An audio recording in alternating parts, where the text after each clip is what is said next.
after a week off, NASCAR Hotpass makes its debut at the Brickyard. This place is something special. This place is Indy. With the points chase heating up, drivers will have one thing in mind: winning. Can Dale Jr. follow in his father's footsteps and take the checkered at one of the largest and most historic tracks in the Nextel Cup? Or can points leader and four-time Indy champ Jeff Gordon, 05 winner Tony Stewart, Denny Hamlin, and Jeff Burton get their chance to kiss the bricks in victory lane? Don't miss the action the pros watch. Next on NASCAR Hotpass.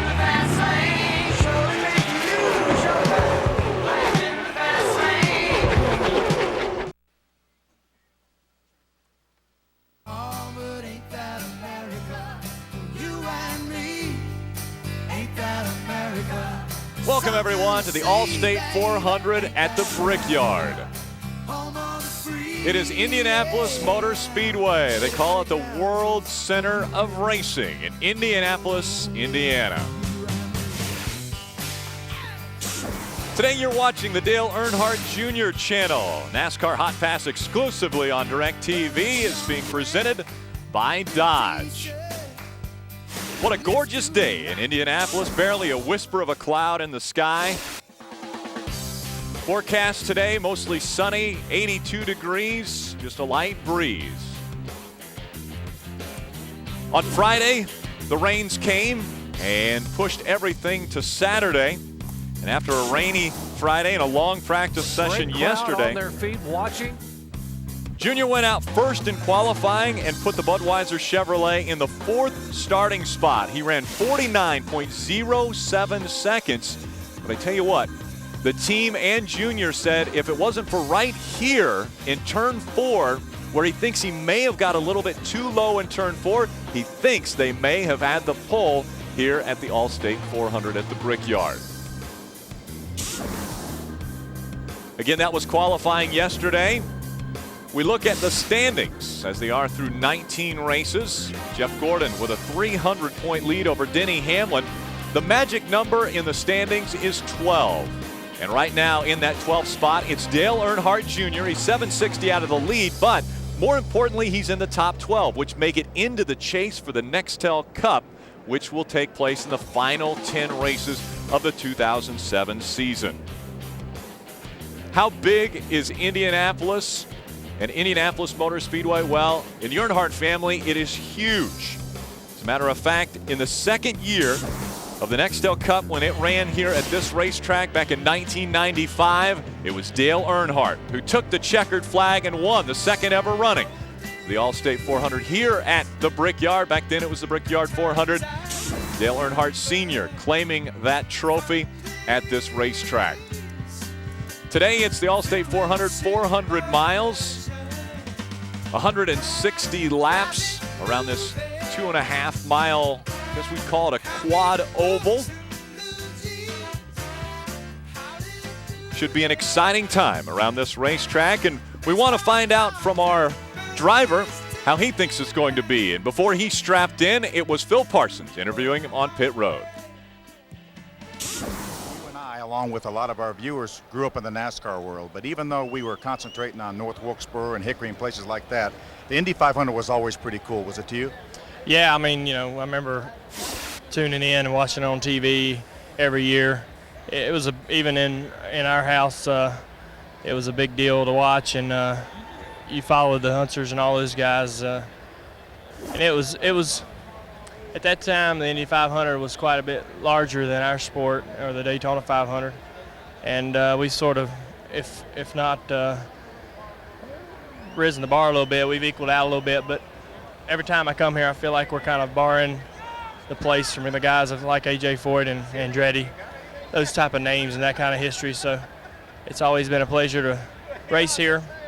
And but it'll always be, an open wheel racetrack from its roots. How big a deal was it for your dad to win here back in 1995? I was not paying much attention, but back then it was he enjoyed making a statement, winning the big races, and when they put this on the circuit, it was another challenge for him and another obstacle he eventually overcame. He's really proud of that, because it's really, really hard to win here when you look at the winners and the guys that have won.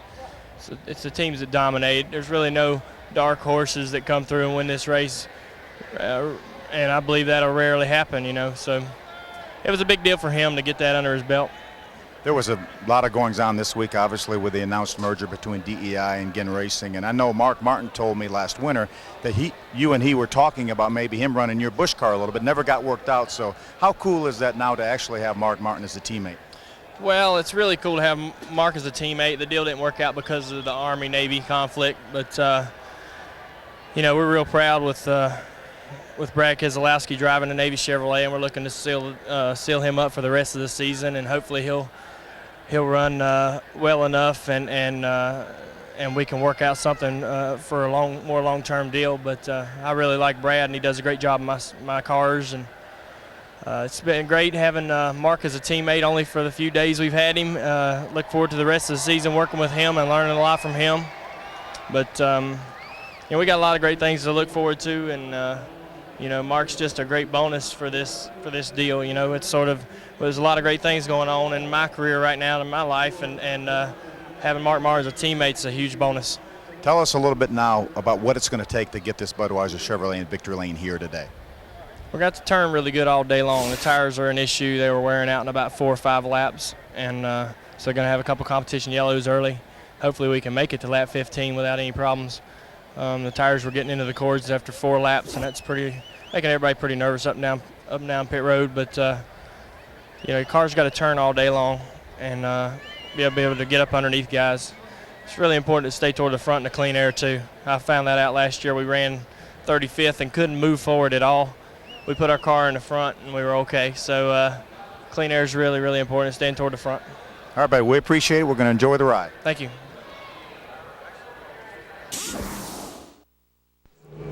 And again, that interview was a little bit earlier before Dale Earnhardt Jr. strapped into the car, getting ready for the 160 laps, the 400 miles here for the Allstate 400 at the Brickyard. Again, pit road speed 55 miles per hour. Why is that important? Well, because the cars are going to be flying down pit road right next to one of the crew members, and one of those crew members stood by and was talking with Phil Parsons on pit road. That's Brian Hootie Chase. Let's go to that now. I'm standing by with our jackman, Brian Hootie Chase. And Hootie, these pits are really long here at Indianapolis, but the trick is how narrow these pits are. Tell us where you will have to pit this car from, or show us actually where you will have to pit this car from. Yeah, not a problem. Real narrow. We'll wait till the crowd goes by here, and I'll show you where I'll be standing. As you can see, this is the outside of the pit box here, but you will be all the way at the end of the handle jacking this car up out in traffic. Yeah, I'll when you actually fully extend your jack handle and you get a full pump, you'll be out here, as you can see, in the middle of pit road, and guys are going by you at 55 behind you, and which puts most of us in a bad position, not just Jackman, but all the guys on the right side of the car, puts you off of your pit stall, which is dangerous out here in the middle of the lane. There'll be a number of times that you'd have cars double file going by you, somebody pulling out of the pits behind you and somebody coming down pit road, so this is something you really have to keep an eye on. Yeah, really pay attention to who's coming in, who's around you, who's leaving. Fortunately, we got lucky that we have a good car, we qualified up front, and we got us an open stall in front, which means there won't be anybody pulling around us, which gives us a little bit of breathing room, but not a whole lot. Oh, we're going to be watching. Stay safe. Okay, thank you. I'll stay safe, and say hi to everybody in the Grove. All right, thanks, Hootie. No problem. Thank you. Yeah, that's our jack man, Brian Hootie Chase. He'll be lifting the car up on both the right and left side when they do the tire changes on the pit stops. And so, as we see, we're riding along shotgun with Dale Earnhardt Jr. right now as he is on the racetrack. The guy who's going to be calling all the shots from the pit box, Tony Eury Jr., is standing by with Phil. Tony Jr., we talked a little bit this morning about the keys to the race, and Dale Jr. just touched on one of them, getting the car to rotate through the center turn and get on off the quarter. That's got to be very key here at Indy. Yeah, that's the biggest thing. Your car just can't get tight. As these shadows of the grandstand get over here and it gets later in the day, and the way the rain's been here, and as the track rubbers up, it's going to get tighter and tighter. So we just got to stay really ahead of it and just see what everybody's strategy comes out here with about 40 to go. And as always, track position is key. I thought you made one of the best calls of the entire year, probably the call of the year last year, when you kept Dale Jr. out on that last caution flag, and you guys took probably a 30th place car and finished 6th with it. Yeah, well, it's kind of a no-win situation last year. We won, by finishing 6th, but you don't like to be in that situation. We were running really bad, and we had to make something happen, and it worked out for us. But biggest thing is the strategies change as you're up closer to the front. So, you know, you're going to have guys that are going to pull the same trick today to try to make up for that. We just got to have a good enough car to where we can outrun all them guys and do good. And the key is what you do on your last stop and when it comes, I guess. Yeah, I mean, if our car is exceptional, like I think it ought to be a really good car today. So if we're running up front, we'll take 4 there at the end. But it's just going to be a matter of if a guy takes 2 and how deep in track position you get, because you can't give up too much, but you got to have a good enough car to get up front. All right, buddy, we appreciate it. Have a great one. All right, we look forward to it. It's our crew chief, Tony Uri Jr. What an amazing facility here at Indianapolis Motor Speedway. You see the grandstands on the inside of the racetrack. That's right behind pit road. Those people that are off on the right side of your screen. Then pit road, just past the fence, and then obviously you've got your racetrack on the far left side. So a unique configuration of a racetrack here at Indianapolis Motor Speedway. The Brickyard. Again, the field working its way now into turn number 3.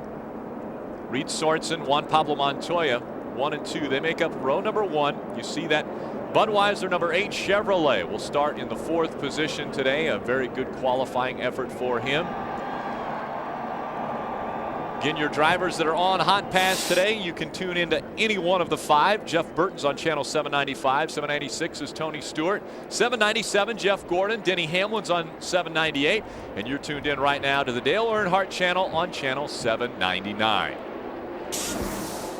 Those of you new to the Hotpass here on DirecTV, you have plenty of options. You will be hearing the radio communications between not only Dale Earnhardt Jr., but Steve Meal, the spotter, who's high atop the press box. As far also, it will be Tony Uri Jr., crew chief. You'll hear all of that communication that will be going on between driver, crew chief, and spotter. Green flag flies. The Allstate 400 is underway.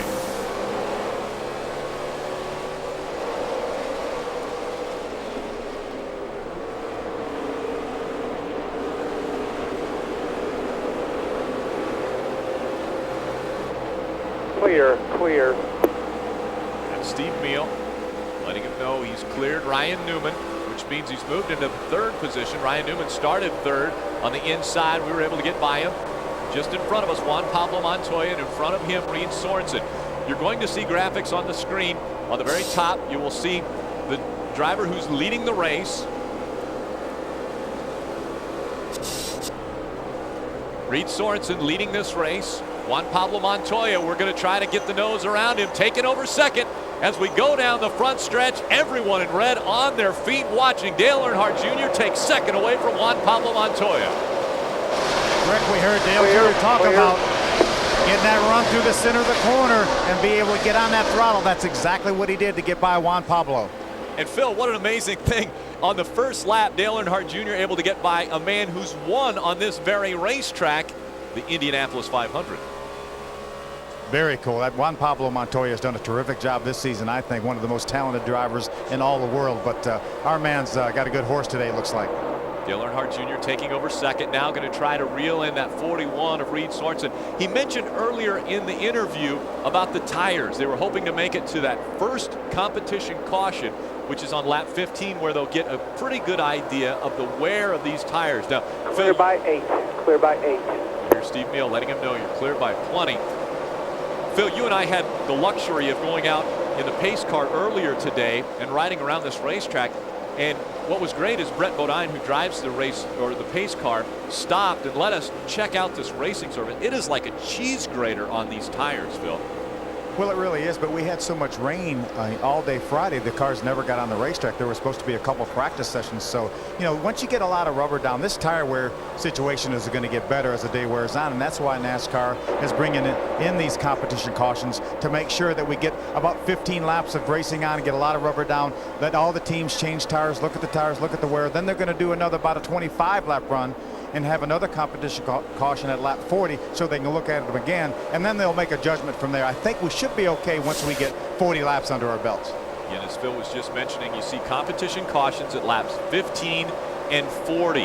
Now they're allowed to change tires and do any adjustments and add fuel on those competition cautions, but if a different caution was to come out, or or they wanted to stop under a green flag condition, they could not add fuel at that time. So 15 and 40 are the magic numbers at the start of this race.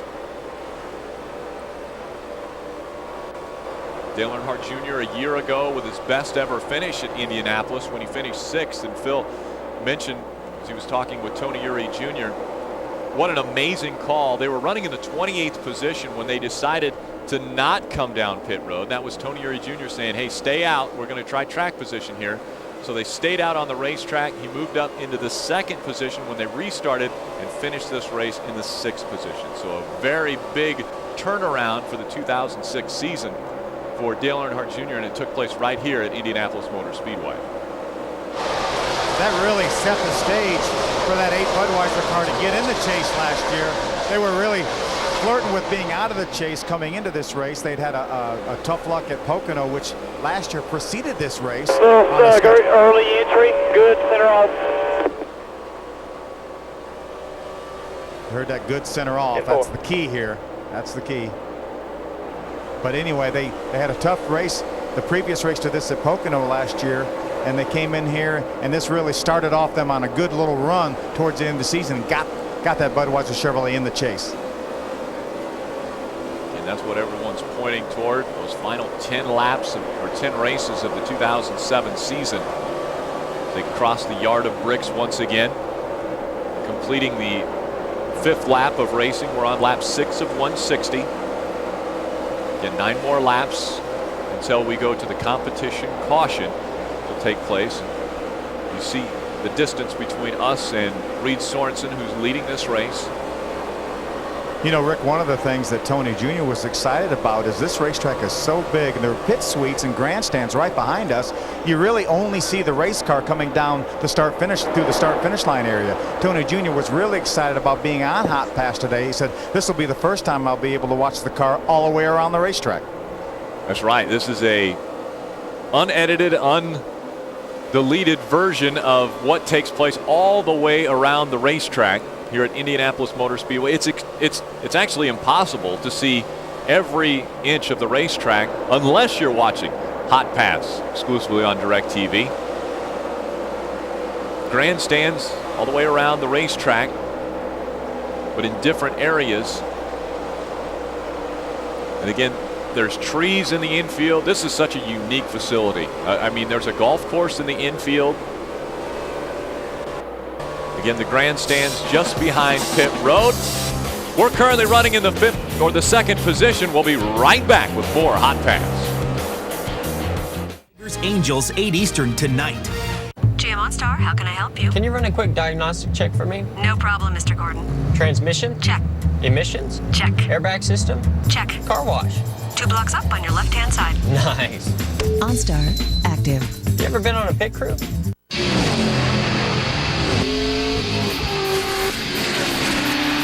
If over half of all NASCAR teams trust Mobil 1 technology for maximum engine performance, shouldn't you? From Talladega to the Turnpike, nothing beats the world's leading synthetic motor oil. Mobil 1, the official motor oil of NASCAR. This is the final vault for Stefan Beletsky. Father and coach Usten Beletsky looking on.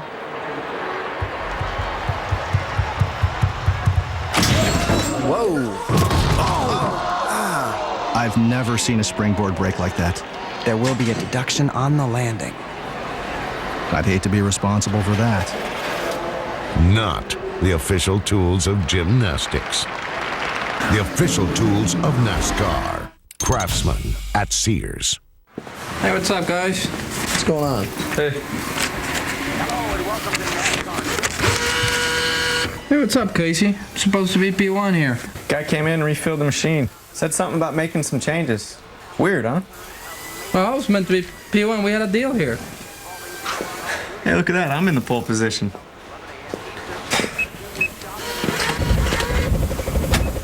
Watch your favorite Wrigley's brand chew up the track this season. At Applebee's, we're grilling fresh with Chef Tyler Florence. You know, there's nothing better than food fresh from the grill. And that's what inspired Applebee's new New York strip steak. I serve it with steakhouse-style crunchy onion rings. Grilling fresh with Chef Tyler Florence, only at Applebee's. Laura, we're gonna need everything we've got. Yeah, even I. Nothing to worry about. Wake up, people! New Diet Pepsi Max with ginseng and more caffeine. More letters for Rookie of the Year, Danny Hamlin. Dorsey Rogers from Nashville, Tennessee writes, "Hey, FedEx, does Danny have any unusual methods of honing his skills?" Well... Okay, you want to play it like that? Who is this guy?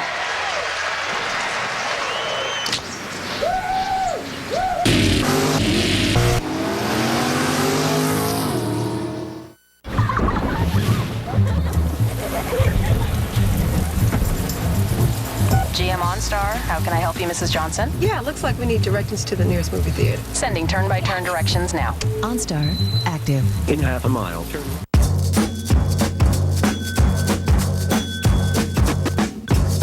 X Games 13 starts Thursday at 9 Eastern on ESPN.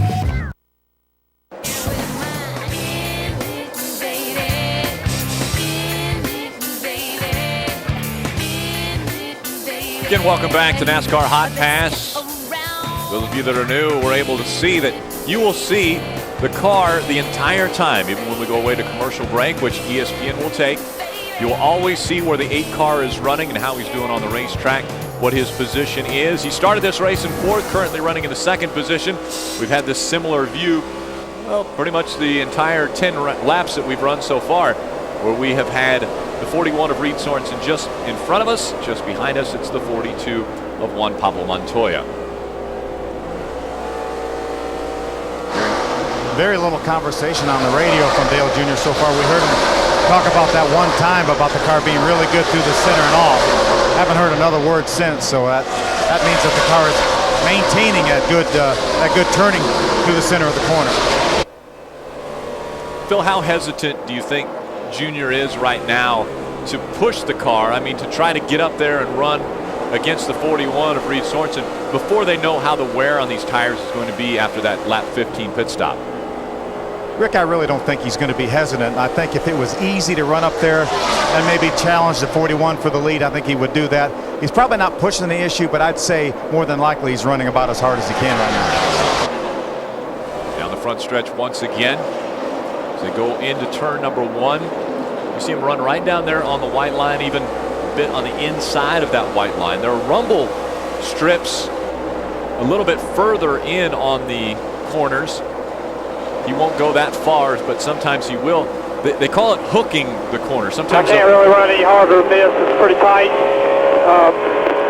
but I'm not getting down in the corner real deep yet. There you have it. Not getting down in the corner real deep yet. All right, gentle yard bouncing back and forth on the laps. 20 car is probably about the best car. He's running 4th. You're doing fine. He runs about the same lap down the leader. Talking about the fastest car on the track, that was Tony Uri Jr. that let him know that he thought the 20 of Tony Stewart probably the best 3 car. laps for that caution. There's the competition caution that they're talking about. Ray Ocean, our tire specialist on the number 8 Budweiser Chevrolet team, is going to be checking out the tire wear when they come in. Again, that competition caution coming out at lap 15. They'll figure out how the wear is. If it's consistent across the tires is ideal. They want to make sure that it wears consistently, meaning that it's not tipping in or out due to camber that they've put on the front end of the car. And they'll be able to get a pretty good indication as far as tire wear after this first run. Phil, in practice, we saw Dale Earnhardt Jr. maybe take 3-lap runs, probably at max. Yeah, that's about all he did. Maybe 3-4 laps at the tops, and like this racetrack is so big here. Dale Jr. really explained this racetrack as being a lot like a road course with 4 different corners. Most of the oval tracks that we go to, you basically call an oval track 2 corners. Turns 1 and 2 on most ovals like Lowe's Motor Speedway in Charlotte. you call turns 1 and 2 one turn, and 3 and 4 another turn. But here you have 4 distinct corners, just like a road course. They just happen to be all left-hand turns, and he kind of compared all 4 of these corners to a lot like the tunnel turn at Pocono, which I've always thought was one of the trickiest corners in all of NASCAR. Yellow's out. Got a wreck in 3, June. Got a wreck in 3. Should be on the bottom of the racetrack.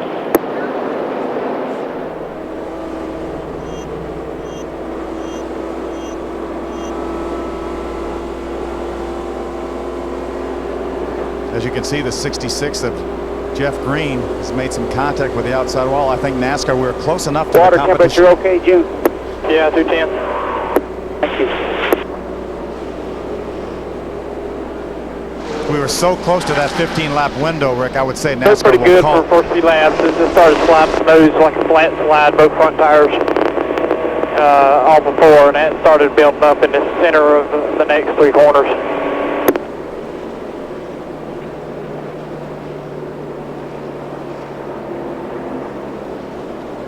It'll turn off good if it don't push in.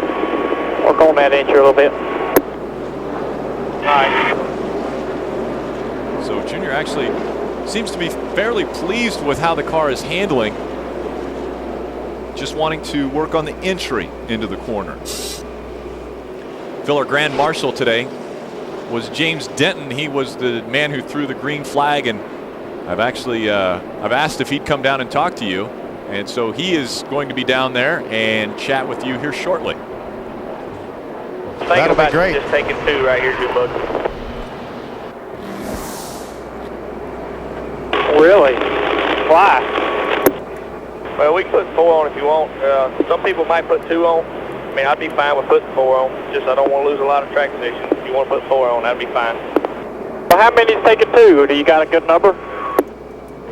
Can't tell you that right now, to be honest. If you want 4, I can put you 4 on there. I don't want to lose too much track position to that next. We ain't got to run but what, 25 more laps for next caution. That's quite a little bit of laps, 25. I mean, it's up to you, bro. I don't care. You just put me out there, whatever you want to do. You got the strategy.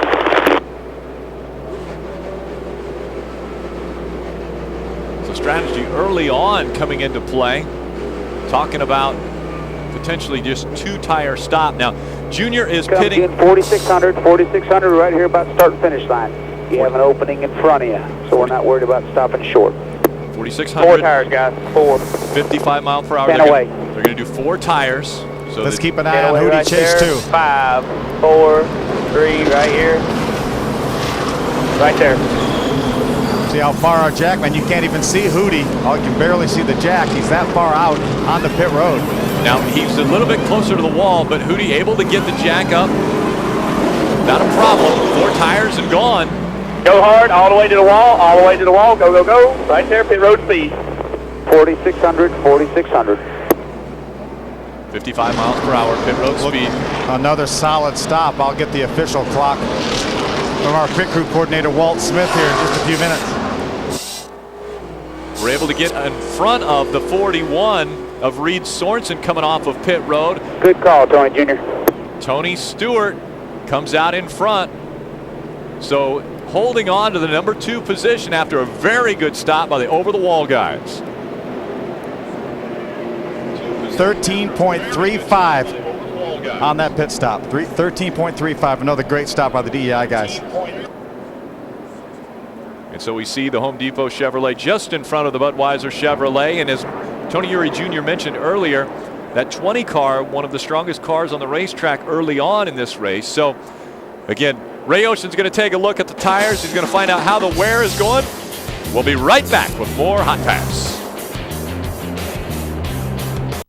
I, Tony Sinclair, in my relentless pursuit of cocktail perfection, journeyed to exotic India in search of the fabled Rangpur lime. The quest was arduous, but the result, delicious. Discover Tanqueray Rangpur, the new mixable gin that goes with everything. What's next? Ice cubes that don't melt. Ready to Tanqueray? Rangpur style. Always in moderation. There's a new policy in NASCAR. You break it, you fix it. So driving for the Home Depot, naturally, I like to help. Hey, Denny, fix that fence with 6-gauge galvanized chain link. 6-gauge what? 2 gallons of Cascade White for that wall, Bobby. Exterior enamel. I gotta paint this? Tony! Fill those tracks in with topsoil, man. Good work, guys. Who's planting the Bermuda grass this time?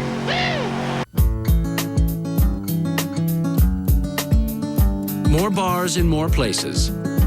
That's what you can expect from the new AT&T. The largest digital voice and data network in America. More bars in more places. So switch to the network you can trust. Singular's name is now AT&T.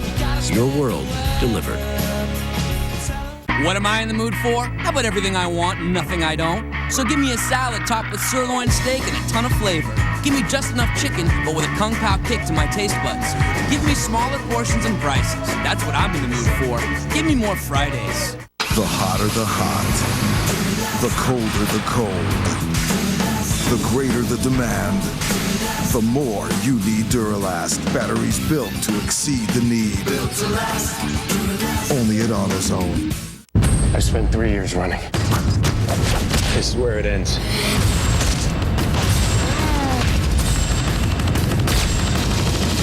I'm no longer Jason Bourne. The Bourne Ultimatum, rated PG-13, starts Friday. Circuit City's the best place for exclusive giveaways with the hottest new movies. This Tuesday, get a free set of 4 collectible cards. Available only at Circuit City when you pick up 300 for just $13.99. Starting Tuesday, only at Circuit City. The NASCAR.com Superstore is your home for the largest selection of officially licensed NASCAR gear. Shop now and earn valuable NASCAR race points only at the NASCAR.com Superstore.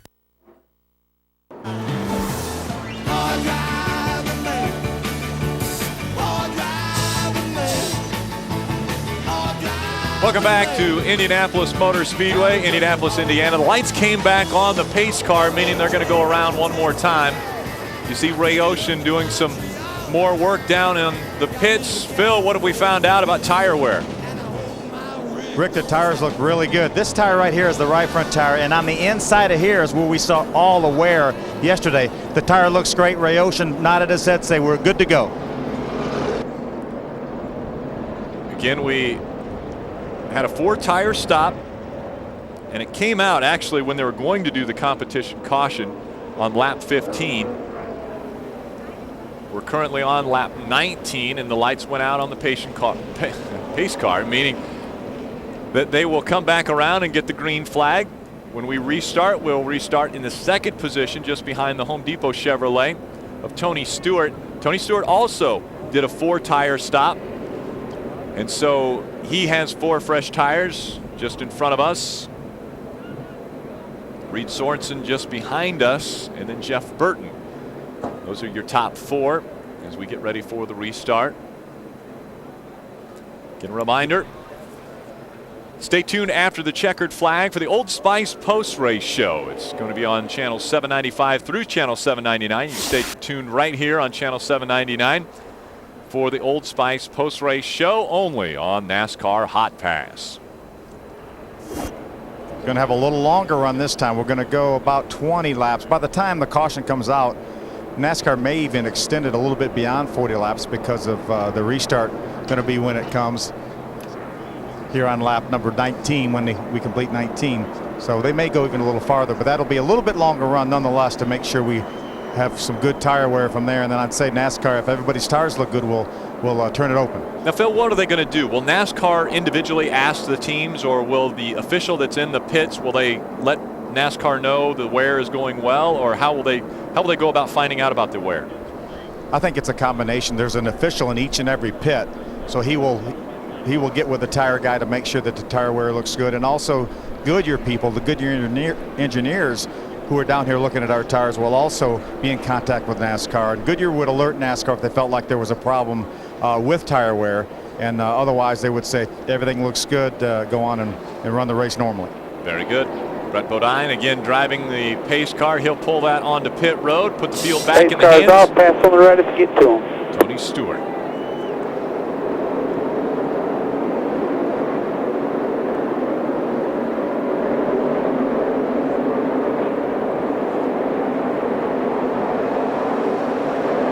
flag, green flag.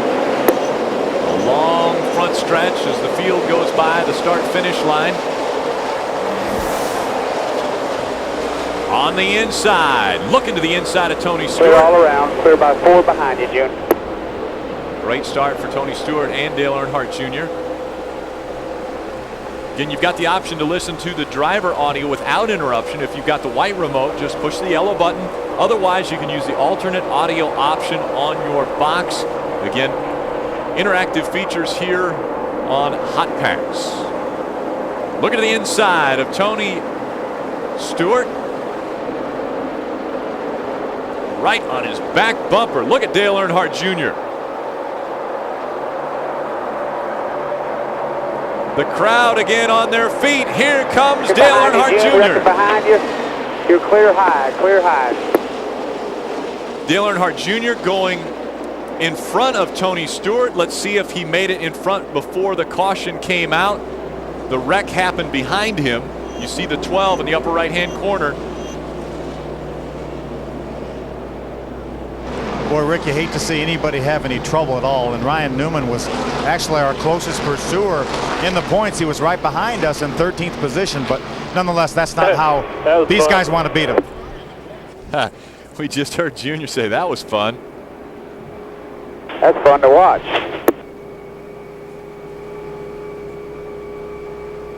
There's Ryan Newman just going by our broadcast position. You can see. Free it up more, Junior. It's too tight. All right, 10-4. Talking about it being a little bit tight. Tight means that the front end doesn't turn as much as he'd like it to. He'd like the back end to be able to come out just a little bit more, it sounds like, Phil.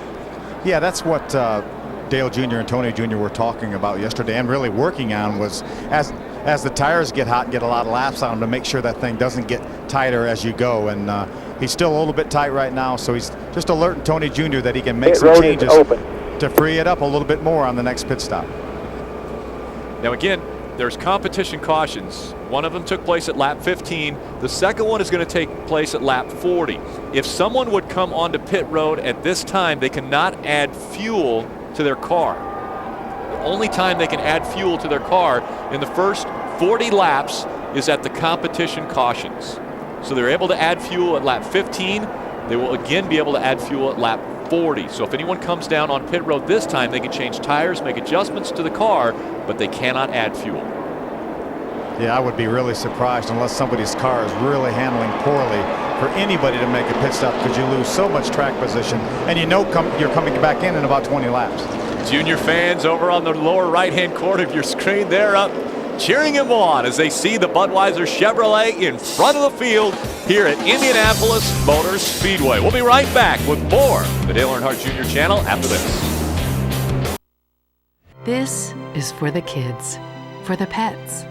It's for story time, for the great outdoors, and the chance of a lifetime. This is for all the little reasons that are bigger than NASCAR. It's why we created the NASCAR Foundation, and you can help support the causes that mean the most to all of us by becoming a friend of the foundation. Get involved. Show your compassion as part of the NASCAR family.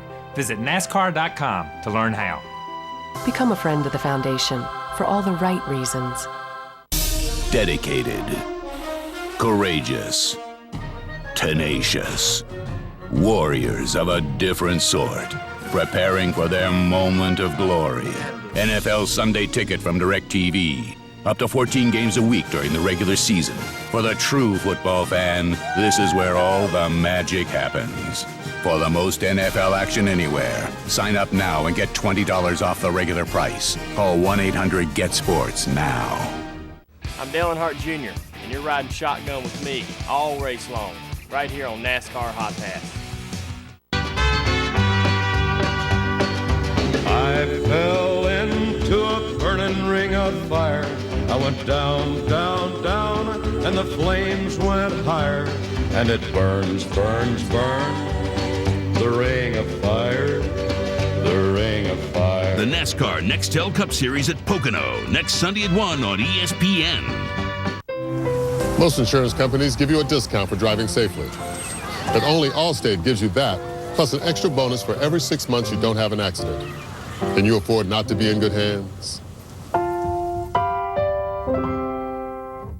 probably have a deductible of $500 on your car insurance. Why shouldn't it shrink each year you drive safely? Allstate thinks it should, down to nothing. Can you afford not to be in good hands? Convenience and innovation are everywhere on the new F-Series Super Duty.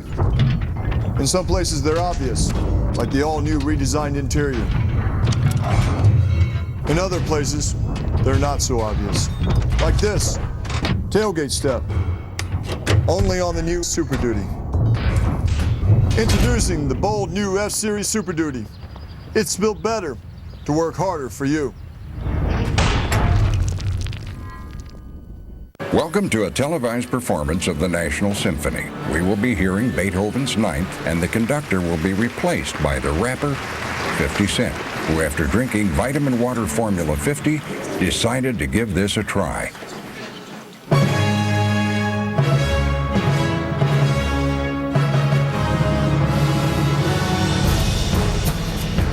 And it sounds like he's integrated his hit into Club Extraordinary. Vitamin water, try it.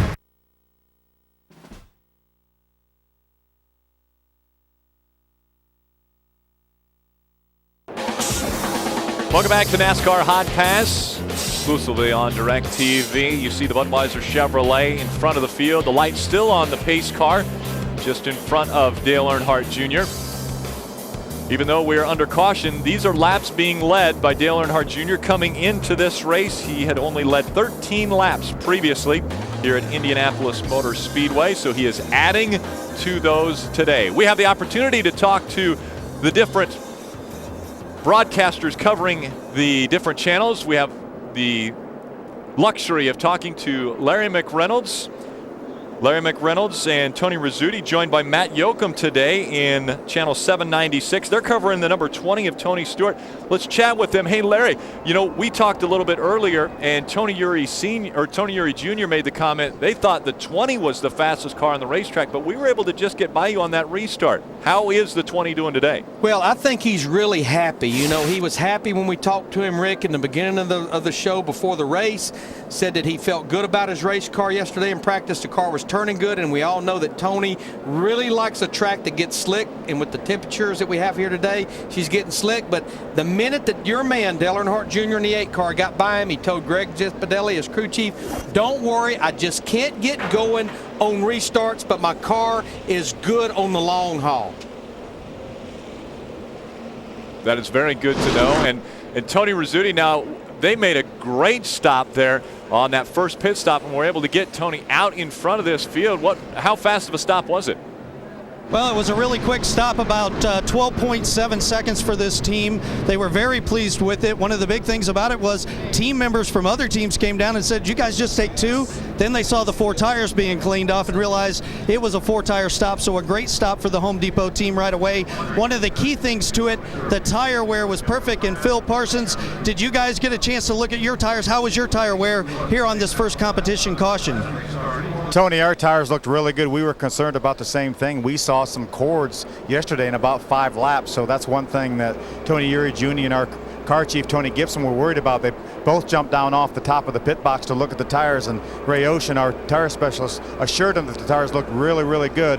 Dale Earnhardt Jr., when he was able to get by Tony there right before that caution had come out, he came on the radio and said, this is fun. So I know those 2 guys up there up front are having a good time, and we had a little bit of a tight condition. We took a little bit of air out of the right front, put a little air in the right rear, and actually Dale Jr. has already come on the radio and said that he could probably do that again because the car is still a little bit too tight. But so far so good for the Budweiser Chevrolet.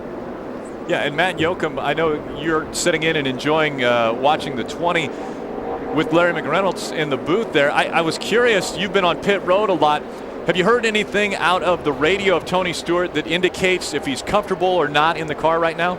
I think you can hear in his voice, Rick, just the confidence of how good that race car is as we get ready to go back to green flag racing. And he, like Larry Mack mentioned, Tony said, look, our car is good. It takes a little bit for it to get going at the beginning of a run. Don't worry about it.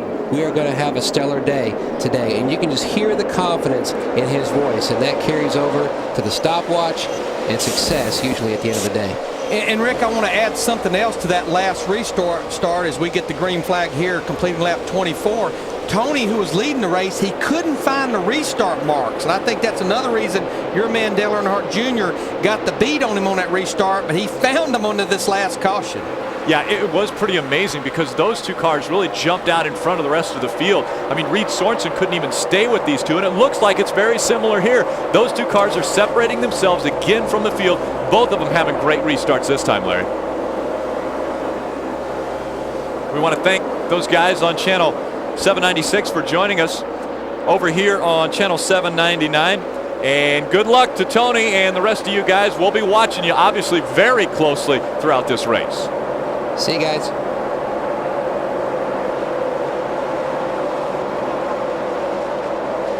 Dale Earnhardt Jr. out in front of the field again, leading laps at Indianapolis Motor Speedway, leading it at the Brickyard. His father won this race back in 1995, the second time that the Nextel Cup cars made it onto this hallowed ground, world center of racing. So Dale Earnhardt Jr. would love to notch in his belt a win at this very famed racetrack. You know, after each and every race, Dale Jr. has really been running well. They've had a little bit of bad luck here and there, but the common theme is we've got to win some races. We know this team's good enough, so I think right now Dale Jr. would love to have a win. It doesn't matter if it's going to be here at the Brickyard or in somebody's parking lot, as long as we can get a win. A W is what he's looking for. Again, we're currently in the 12th position in the point standings, and that is the magic number. He would love to get some breathing room and not be right on that borderline as far as making it in the chase, but also, Phil, as you had mentioned, get a win, because that's 10 bonus points when you go into the chase. Each win you get 10 bonus points, and so that will be the way they will be ranked when they start the chase, based upon their wins as far as bonus points would go. Remember, we're sitting right now in the 12th position despite the 100-point penalty we incurred back a number of races ago. So Dale Jr. and Tony Jr., Tony Gibson, all the guys have done a terrific job with the Budweiser Chevrolet. Looking back on that number 20 Home Depot Chevrolet from the back bumper of the Budweiser Chevrolet, you can almost see the rumble strips the best when you're riding on board this bumper cam. When he comes through to your far right, you see those little strips on the far right just before the grass. Those are the rumble strips. It's yawing out pretty good now. 10-4. That means it's getting a little bit freer now. Yawing out means the back end is coming around a little bit, so the car is actually starting to get a little bit loose on him. So Dale Jr. will obviously be cognizant of that, and we'll report back to Tony Jr. if there are any changes to that. Dale Earnhardt Jr. already 1.2 seconds over Tony Stewart. They'll come across the start-finish line once again right there, the yard of bricks. And this time it's 1.4 seconds that separate Jr. from Tony Stewart. So increasing his lead over the field, increasing his lead over second, and no position change in the top four since the restart.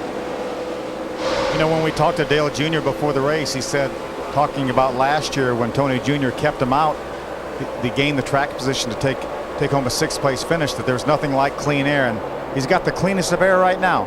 Yeah, no cleaner air than leading the field here at Indianapolis Motor Speedway. When he goes by the start-finish line this time, it'll be 10 laps until we see the competition caution, which the NASCAR officials let the drivers know about in the drivers' meeting, that they would have 2 competition cautions to begin this race because of the lack of practice time and time on the racetrack as far as how green it was when they practiced on Saturday. Green racetrack, not a lot of rubber on the racetrack.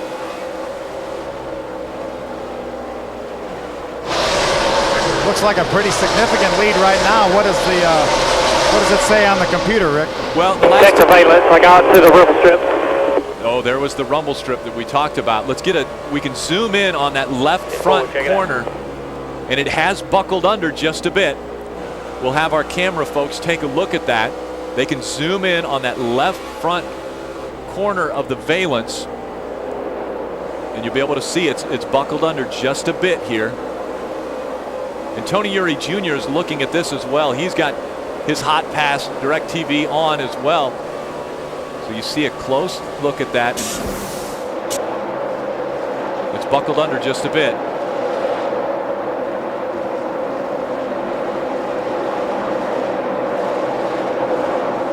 We'll make sure they can chat about it as soon as, I'm sure as soon as Tony Uri Jr. has seen the damage on this, he'll let Dale Earnhardt. Can you hear me?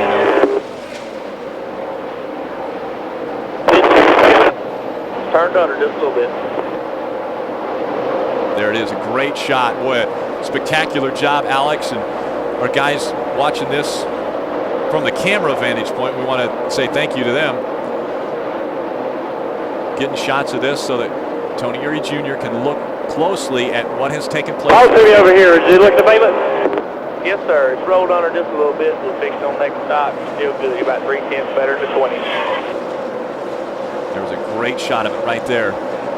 Again, that's a little bit of plastic that they attach to the front of this car, the nose of this car, that has rolled under a bit. So they'll have to bend that back out. That does affect the aerodynamics, doesn't it, Phil? It absolutely does. You really rely on every bit of okay. Pretty free all. We're stuck in, but I like it. Yeah, I think he likes the car. He said it still turns good, and that's the important thing. They don't want to take too much time on the pit stop and to fix that and lose so much track position. But we'll be right back with more from Indianapolis and Dale Jr. right after this.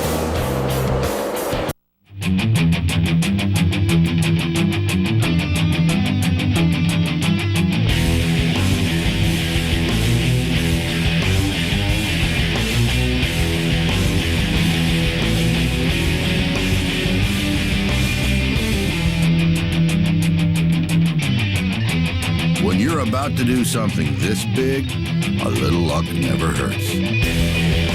Thanks for having us. A method doctors use to remove warts at the office is also available at home. Dr. Scholl's Freeze Away Wart Remover. Just press and freeze. It works fast in as little as one treatment. See, that was easy. Remove warts fast with Freeze Away from Dr. Scholl's. This fall, experience something new on the Weather Channel. All new episodes of Epic Conditions. I crave that adrenaline every day. And travel through weather's extremes with our new series, Weather Ventures. You never see the same thing twice, so it's always an adventure. Epic Conditions, Weather Ventures. Weeknights this fall, only on the Weather Channel. Watch the Weather Channel on Dish Network. Isn't it about time you stop paying too much for TV? Switch to Dish Network, home of the lowest all-digital price nationwide.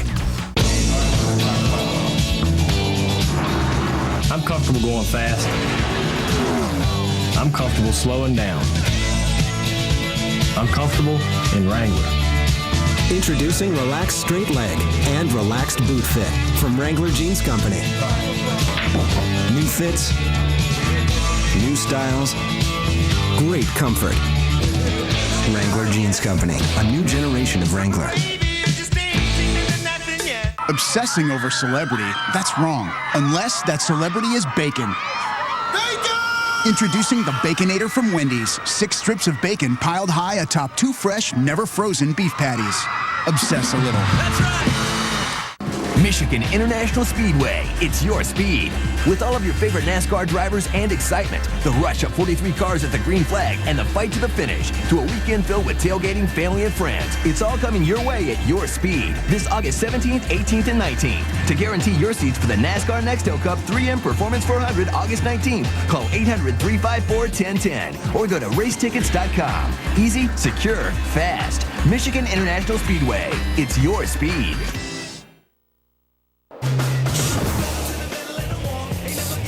Welcome back. Today's aerial coverage being brought to you by Ginn Properties and Resorts. What a beautiful 2.5-mile facility. It's the World Center of Racing, Indianapolis Motor Speedway.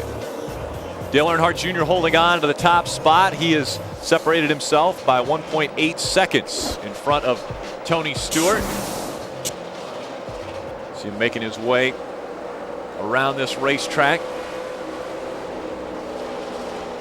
Phil Parsons, I know that DEI has some very important news that took place this week. I think you've got a man who knew all about it coming into this week. I sure do, Rick. This is Max Siegel.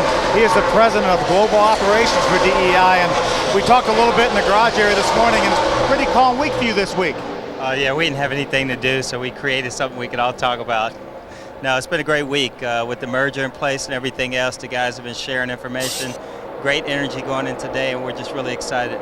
I talked to Tony Jr., and I know he's already communicating with Ryan Pemberton and Slugger Lobby and all the people over there from Ginn Racing coming. And I talked to Tony Jr., and they're already, I'm talking to Dale Jr., and they're already talking with Mark Martin. So it's already really having an effect overall at DEI. Yeah, it's great. The two organizations know each other very well. The people work closely for years. So it's really good to see how we get along and start to integrate and share information. It's just going to improve our performance. And one of the added bonuses is the fact that you're able to use the points from one of Ginn's cars for the 15 of Paul Menard and gets him up in that coveted top 35, so we know he's going to make the race. Yeah, Paul's a really great racer. He's a lot more relaxed, and he runs well, and he's got a lot more confidence, and we're really looking forward to him getting the experience behind the wheel. Well, we appreciate you taking out the time. We appreciate you letting us encroach on all you guys do here. You guys are so great for us to work with, and we appreciate it, and hopefully we can talk to you in Victory Lane. Oh, we appreciate you guys being here, and we hope to see you there as well. All right, thanks, Matt. Thank you. And that's Max Siegel. He's the president of global operations for Dale Earnhardt Incorporated. And again, they merged with Ginn Racing earlier this week. And so it's really been a big year for Dale Earnhardt Incorporated. A lot of things taking place. The merger. A little tight end, a little free off. 10 more. A little tight end, a little free off now. Again, I'll get back to the Ginn merger, but one of the things that we've got to remember is they haven't been on a long run like this since they've been here. Most of the runs they've made have been anywhere from 3 to 4 to 5 laps in practice. And then obviously that first run of 15 laps before the caution came out. And now this run, which is supposed to be around 20 laps of green flag racing before we take our competition caution on lap 40. We've completed 38 laps, so we're coming up on that second competition caution, which is scheduled for lap 40. The other merger that took place this year, Phil, was in the engine department between DEI and Robert Yates Racing. Those two coming together for the horsepower. Yeah, actually Richard Childress Racing. Richard Childress, excuse me. Yeah, and right now they've swapped a few components, but they haven't really got everything integrated. But it won't be too long before we have totally RCR DEI engines in all 7 of these. Next up, caution on the racetrack. Yep, the 96 of Tony Raines got turned around into the wall. The 7 also somewhat involved in this one. Slow down here and get a good look at that pavement so you can make sure you know what to do to it. That's probably my entry. Get a nice close look. Hey, you had a car crash down here in 1. He's rolling. I just look for debris.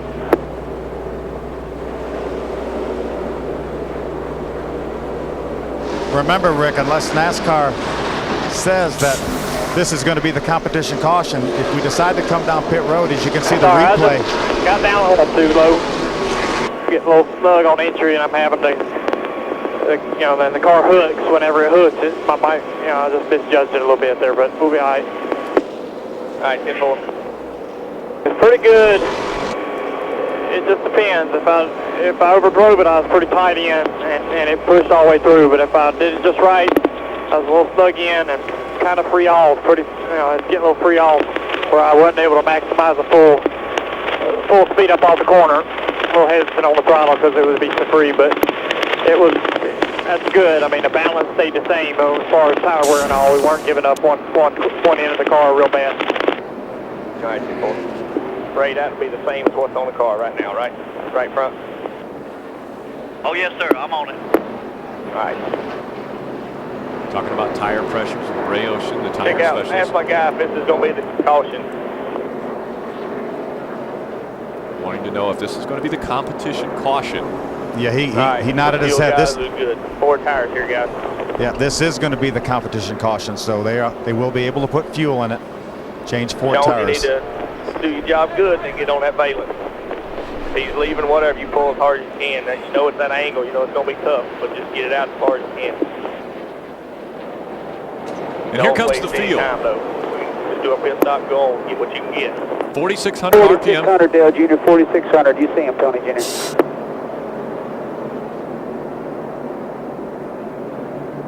Junior sets the pace for the rest of the field as they come onto pit road. In away right there, buddy. 5, 4, 3, 2, right here. Right there. Work on the right side again. That jack sticking out onto pit road.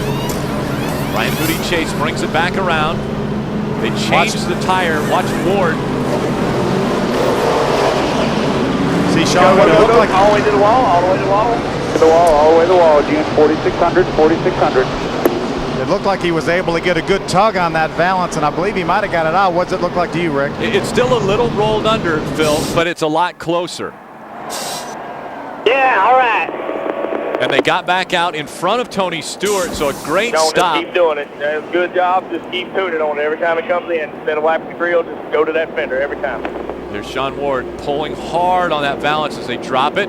He did a good job. Out. Yeah, we got it out. It's just it's wavy, but it's out. But we're just going to keep tuning on her. Just, it ain't going to do no but help you every time we tune with it. You just keep doing what you're doing. See him come back out onto the racetrack. Just you heard Dale. Yeah, go ahead. I'm sorry, Rick. You heard Dale Jr. holler when he beat Tony Stewart out of the pits. There you have it. We'll be right back with more on Hot Pass. Pure USDA inspected patties are only the beginning of what make the Big Mac famous, and that's what we're made of.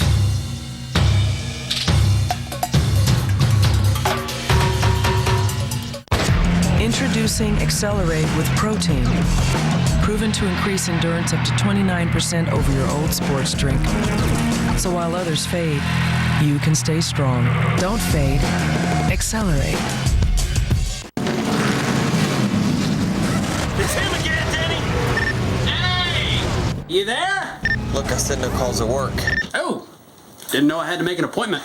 Look, I'm just trying to earn some paycheck. Oh, bring up the $1 million you're trying to win me? What are you doing that's so important? I got stuff going on today too, man. I gotta go shopping for a birthday gift for my girlfriend. She does not want an amplifier. I found that out the hard way. Enter the Sprint Speed Million Sweepstakes presented by Motorola. You could get a call from a Nextel Cup driver and a chance at $1 million. Did we reinforce the takeoff ramp? No, we didn't have time. Cool. This Friday, he was an underdog. Hey, stuntman, eat this sandwich. Who's dreaming big. The biggest jump this town's ever seen. Sweet. Training hard. You guys are gonna hold me underwater. If there's any problem, I will ring this bell. Okay, let him up. Get him out! Get him out! And out to prove You're the bravest guy I know. he's a winner. Hot Rod, rated PG-13, starts Friday. Hello, I'm Alex Keith, president of Old Spice Marketing. To promote the new Old Spice Collectors series, we pioneered a unique media opportunity. Tony Stewart's armpits.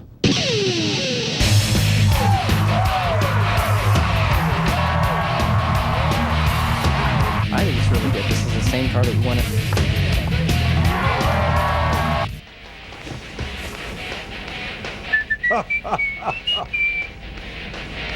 Tonight, home run derby champ Vladimir Guerrero swings for the fences. That one is way back there. Goodbye! Against Gary Sheffield and the hot-hitting Detroit Tigers.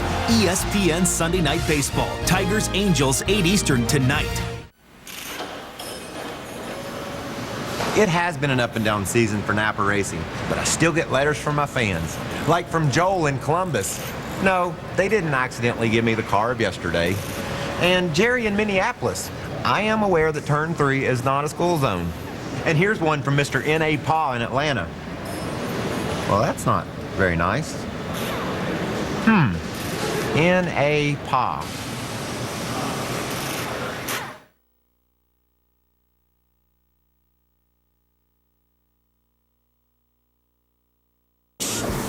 The Dale Earnhardt Jr. channel on NASCAR Hot Pass, exclusively on DirecTV. Out in front of the field, continuing to add to the laps led here at Indianapolis Motor Speedway.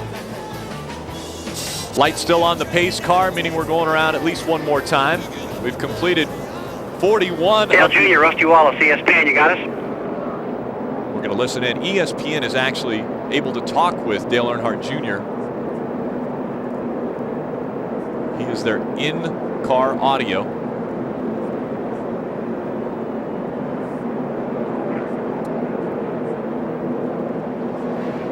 Apparently, Dale Jr. is not able to hear Rusty. Pulled out on the pit stop there, so should be okay. We'll tune on it some more, and I'll probably keep hitting it. Them rumble strips down there ain't made for stock cars. We tear my fenders up every time I come down here, but I like to get down there next to the grass, you know what I mean? All right, Dale, thanks for talking to us. 10-4. Coming to the green.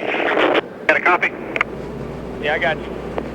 Yeah, we see that that valence there. Is that gonna? You think that's gonna hurt it? And are you gonna be able to get it pulled out and get it to stay there? Yeah, I mean, it depends on how many more times he wants to hit it, but you know, we're gonna just do the best we can and keep pulling it out every stop so he can drive where he needs to. But I'll just keep tuning the car around it. I mean, these cars are aero dependent. Sometimes you just get rid of it and just do the best you can to get it mechanically turning. At 10-4, how's the tire wear looking? It's pretty awesome. I mean, it's kind of your typical deal. You know, when you come here in the summertime and you're testing and stuff, you have the same issue that we had this week. So once the race got started, we knew it get great. And right now, everything looks good. Okay, Tony, thank you a lot. You guys looking good. All right, thanks, bud. So again, ESPN is using Dale Earnhardt Jr. as their in-race reporter today, and so they will be talking to him on the radio on occasion. And very unique, I guess, they were able to talk with Tony Eury Jr. also on the radio. Dale Earnhardt Jr. hears all that as well. It's on the same frequency. So while they're asking him a question about the front valence, Dale Earnhardt Jr. hears all of that. Are you saying that Dale Jr. heard Tony Jr. tell him, Andy Petrie, how many times, depends on how many times he wants to hit it again? Yeah, that's exactly what he heard. You know, it's amazing. You think these racetracks are wide, and you know, a driver will try to use every square inch there. As you talked about earlier, when Brett Bodine took us around the racetrack, those rumble strips are pretty high. They have actually cut them back half of what they were, about 14 inches. 14 inches. No complaints about your last pit stop from up above. I mean, your last restart from up above. They have about 14 inches more room now before they get to the rumble strips, and Dale Jr. was able to still clip one as they went by there. So hopefully we won't do it too many more times. He said he was going to dig green down. Green flag. Get on the inside or go down deep in the corners. Well, he went a Clear little by deep. one.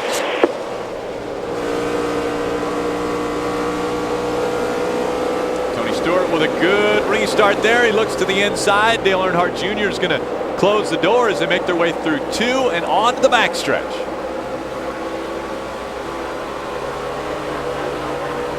Now it's Juan Pablo Montoya that's in third. Jeff Gordon has moved up into the fourth position. Two.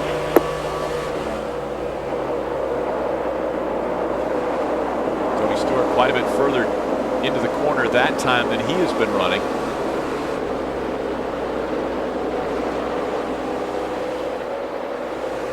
A nice little pickup through that end of the racetrack. Looked like he gained 2 or 3 car lengths through that end of the racetrack. Yeah, and Phil, now that the competition cautions are done, now it will be a situation where Tony Eury Jr. and Dale Earnhardt Jr. and Steve Meal, they all are going to be the ones who determine when you come in, when we do fuel, when we do 2 tires only potentially. All of that now is in the hands of the teams. And so now it becomes a strategy race from this point forward. Yeah, exactly. You're not going to rely on knowing when your cautions are going to come out. Now you're just going to play the race as it comes to you, and that's what one of Tony Jr.'s 3 keys to the race was, when that last stop's going to come, and it really depends on when it comes as to what you're going to do, whether you want to do 4 tires, 2 tires, or possibly even stay out like they did last year. All over the back bumper of Dale Earnhardt Jr. is at 20 of Tony Stewart. Clear by 1.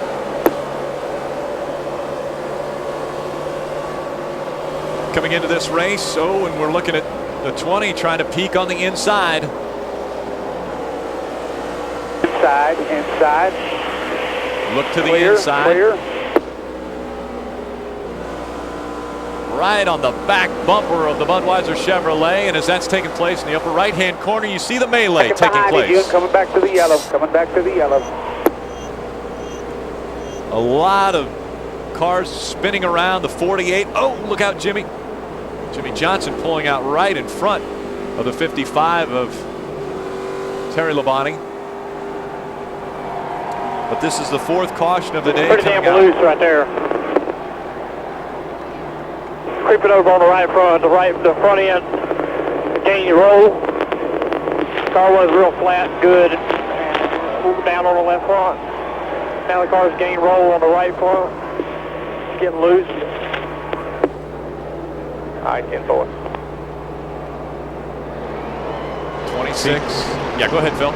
Yeah, I was just going to say a lot of damage on the 26 of Jamie McMurray, our Daytona winner here a few weeks ago.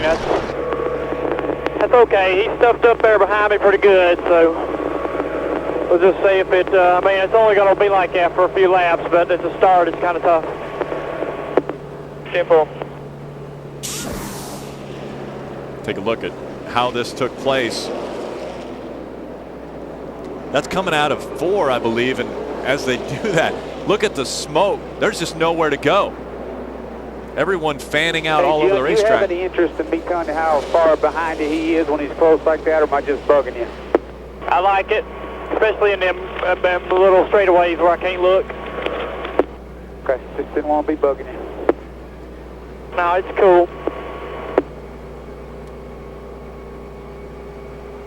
You do it though, just kind of keep your voice normal. You know, don't get too excited about it when he gets up under. All right. Heck, he makes me loose. Yeah. He was getting me a little free there, but I'm glad I'm not pushing. That's one damn thing. As much as I would rather my car be a little bit better, would be a pretty bad mood if we were tight.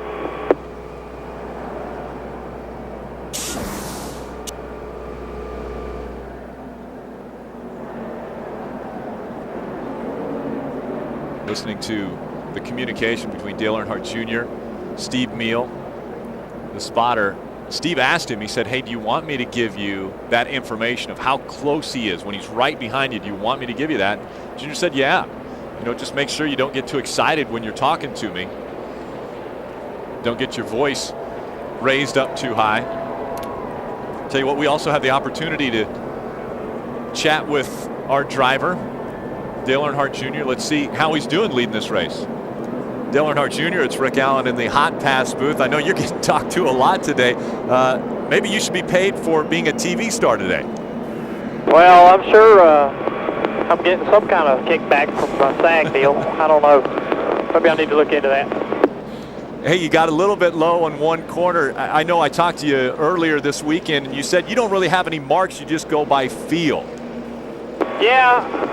I never really have like lifted at the 2 marker or whatever, you know. I just go till I think I've gone far enough. And once you get into a rhythm, you know, that's really how it helps me be consistent. Because going by the feel of the car, you get into a rhythm, you can be a whole lot more consistent than just watching marks. But this car has a little bit of tendency to be a little tight on entry, and then it'll snap loose in the center and cut across the bottom of the corner. And it just cut across real low off of 2 and got into them ribble strips. I run over them a lot. I hit them every time. They're unique in the fact that they lay on top of the concrete. Instead of normally like tracks like this or road courses, they actually put a 2x4 in the concrete, make a divot every 2 inches, and that sort of keeps you off the curbs. But this place is a little different. It tears your valence up pretty bad. Yeah, we were able to focus very closely. We zoomed in on that valence, and Sean Ward did a spectacular job. He pulled it out. And so he's got it almost exactly where it was when you started the race. Just a little tape has been pulled off of it is all. So I think they did a great job with it. Yeah, they always do a real good job. We've learned over time how important that kind of stuff is. We got a good car, and we want to keep that balance good on the handling. So we got to get that back out there best we can. They do. They always do a good job. All right, buddy. Doing a great job out there. We're appreciative we're riding along. All right, thank you.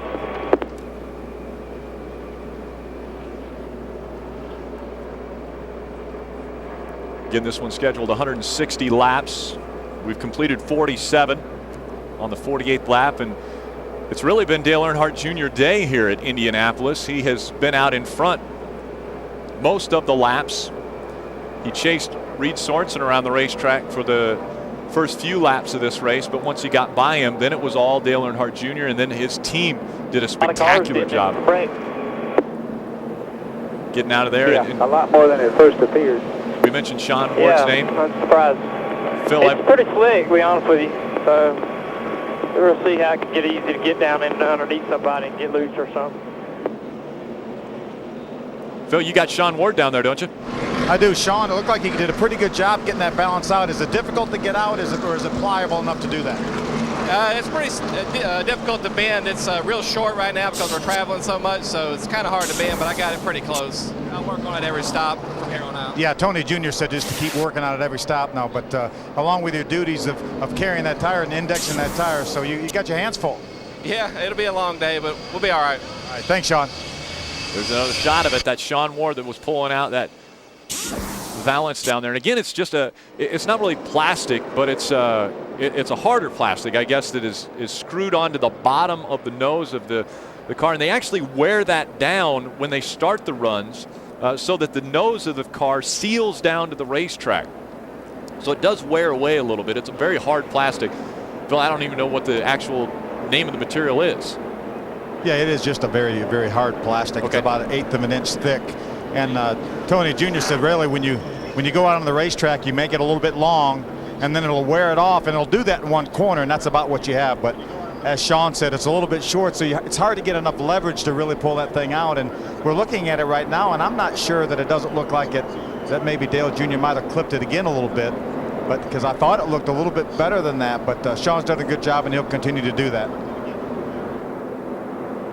And again, the lights are still on the pace car in front, so that means that we have at least another lap of caution before we go to it. We have been receiving some emails. We want you to be interactive with our broadcast, so you have the opportunity to email us at hotpass@directtv.com. You can send us your emails. Make sure to include your name and your hometown. We'd love to recognize you as far as asking the questions. One of the questions that was sent to us earlier talked about the uniqueness of this racetrack and the fact that you don't have just one sweeping turn like 1 and 2 is connected. We've got the short chutes, as they call them here at Indianapolis Motor Speedway. And one of the emails came in and asked if that was more difficult or if that was easier to pass when you've got a wider corner like this and a short chute. And that was actually Brian from Bradenton, Florida, that asked that question. Phil? You know, Rick, I think this is not necessarily a real easy place to pass on, but it's not necessarily, again, because of the configuration. This is very much a bottom of the racetrack kind of groove here. You don't really see a lot of side-by-side racing through these very flat corners. They only bank 9 degrees. But as we heard Dale Jr. say, you really wanted the car to roll through the center of the corner. You can pick up the throttle earlier and try to beat somebody off the corner, and that's what we saw him do with Tony Stewart early on. So, you know, there's really 4 opportunities to pass if you think about it that way. You know, off of turn 1, turn 2, turn 3, and turn 4, which, again, as we talked earlier, we really consider most racetracks to have 2 corners. 1 and 2 is one corner, 3 and 4 is another corner. So when you look at it a certain way, there's actually 4 opportunities to pass instead of 2. But again, because this racetrack is mostly a one-groove, bottom-groove racetrack, that's what makes it difficult to pass on overall. ESPN showing a bunch of the names that were involved: Jimmy Johnson, Ricky Rudd, Carl Edwards, Scott Riggs, Robbie Gordon, J.J. Yaley, Bill Elliott, all of those cars involved in this most recent accident. And so that is why we are under our 4th caution of the day. We'll be back with more racing after this. Sir, please step out of the vehicle. Please place both hands on the vehicle. No, sir, the rear of the vehicle.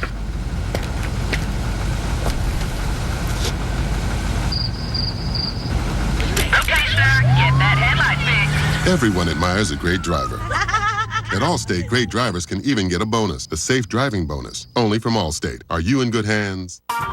The fastest drivers on Earth are in a race across America. If you've been drinking Coke, if you've been saving up points, then prepare to get their NASCAR gear. They've thanked their pit crews. They've thanked all of their sponsors. Now they're coming for you. Thanks for drinking. Get the racing gear you want. Go to mycokerewards.com. Hey, I'm just going to take it for a spin. Yeah, okay, sure, Dale. Hey, it won't start. It's a hand scanner, Dale, remember? Can't be too careful. What's going on?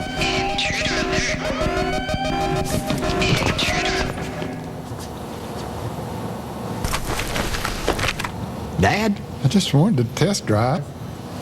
Unbelievable. Is that a no?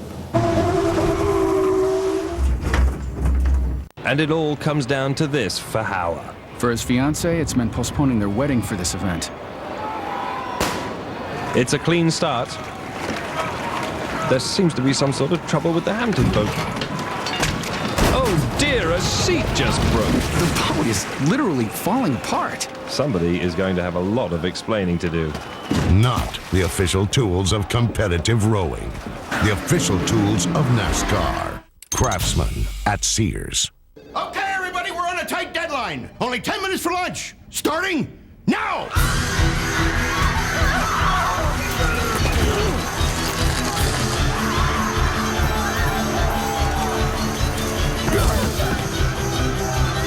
When you're short on time, reach for a Hormel Completes microwave meal. It's a satisfying meal that's ready in just 90 seconds.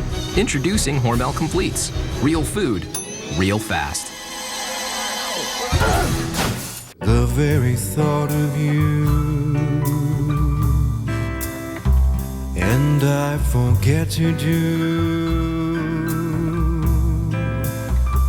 the little ordinary thing. Armor All Wash, wipes, and tire shines.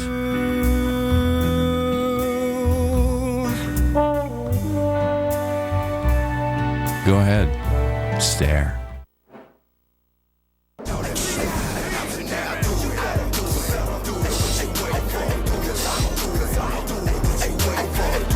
Big things popping at Indianapolis Motor Speedway. This is T.I., the group. A little hip-hop, and Dale Earnhardt Jr., one of the guys trying to incorporate a little more hip-hop involved in the NASCAR world. Again, the big story so far in this race with the Budweiser Chevrolet team has been that front balance in the left front of this car.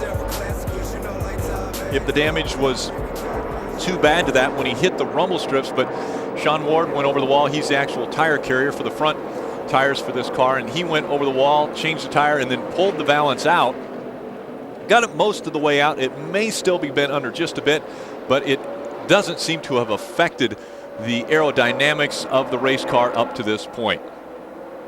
You know, Dale Jr. talked about being a little bit loose out front, but you know, had Tony Stewart right on his back bumper, and that may have been why that car was a little bit loose. And Dale Jr. even alluded to the fact that Tony was up close, and they really feel like that won't necessarily be the case. If Dale Jr. is able to pull away from Tony Stewart, then you won't have that situation with Tony making him loose by being so close. And if Tony Stewart's car is a little bit better right now, then he may be able to go on by, and then Dale Jr. will be able to follow him. See the over-the-wall guys. We've focused on Brian Chase there. You take a look at him on the left. Brian Chase, the jack man for the Budweiser Chevrolet team. And again, a very close quarters today for the over-the-wall group as they go over to the right side of the car. Again, the right side of the car is almost on the line for the pit stall, which means all of those guys, when they go over the wall and work on the right side of this car, they are actually on pit road. And he mentioned earlier, before the race actually started, cars are going by him at 55 miles an hour, and they are trying to change tires. And so it is very tight confines on pit road today. And so those guys have got their hands full. The pace car is off the racetrack. The field back in the hands of the number 8 Budweiser Chevrolet. Steve Meals going to let him know. Green, green, green. Green flag, green flag. You see our teammate Mark Truex Jr. obviously at least one lap down now, but he's in a position to get a lucky dog. Right now he's the highest scored one lap down car, so he is in position to get the lucky dog. If a caution were to come back out, he would get his lap back. Right now the race is up front for the top spot. Tony Stewart right on the back bumper of Dale Earnhardt Jr.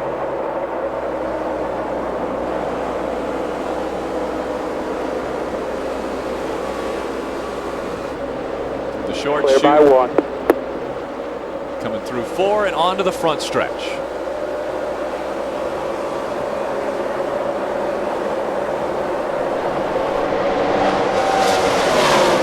Upwards of 200 miles an hour when they go through the front stretch and into turn number 1. That time we saw 197. A little bit loose in the short chute there is Tony Stewart right on the back bumper of Dale Earnhardt Jr. and that is definitely, I'm thinking, one of the reasons why Dale Earnhardt Jr. is talking about being loose coming out of the corners. Stewart looks to the inside now. He will take the position away, so we'll follow. Clear by 5, the next car back, June. See if we're able to stay on the back bumper of Tony Stewart.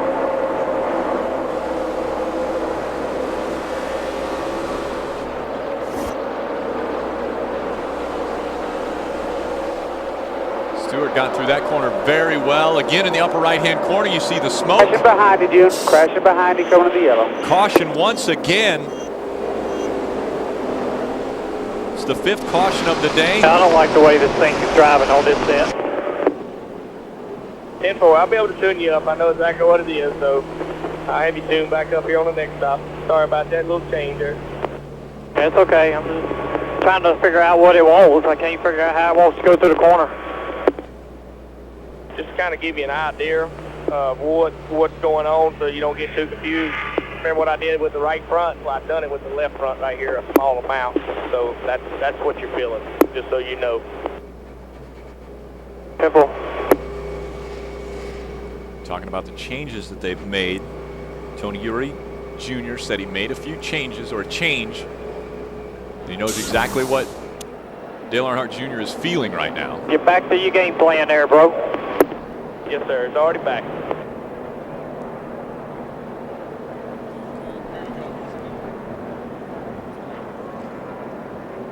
Looking at the replay of this accident that took place. Again, involved the 25, the 19, the 45.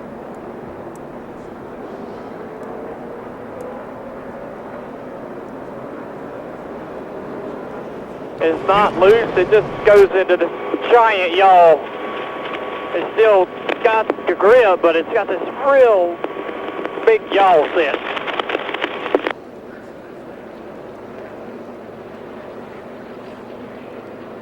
Five cautions already in this race. Still not to the halfway point from Indianapolis. We've only been on pit road twice. We came in on both of the competition stops. There was a caution that came out right after our second stop. We didn't come onto pit road, stayed out on the racetrack, and now we've gone about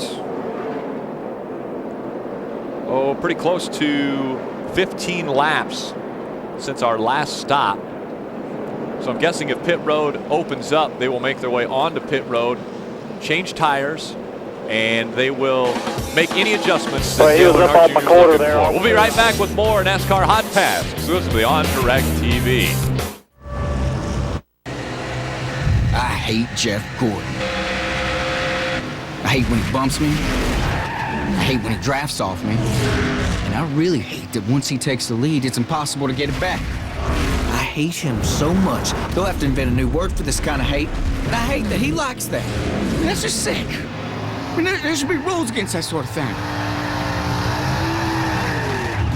NASCAR 08.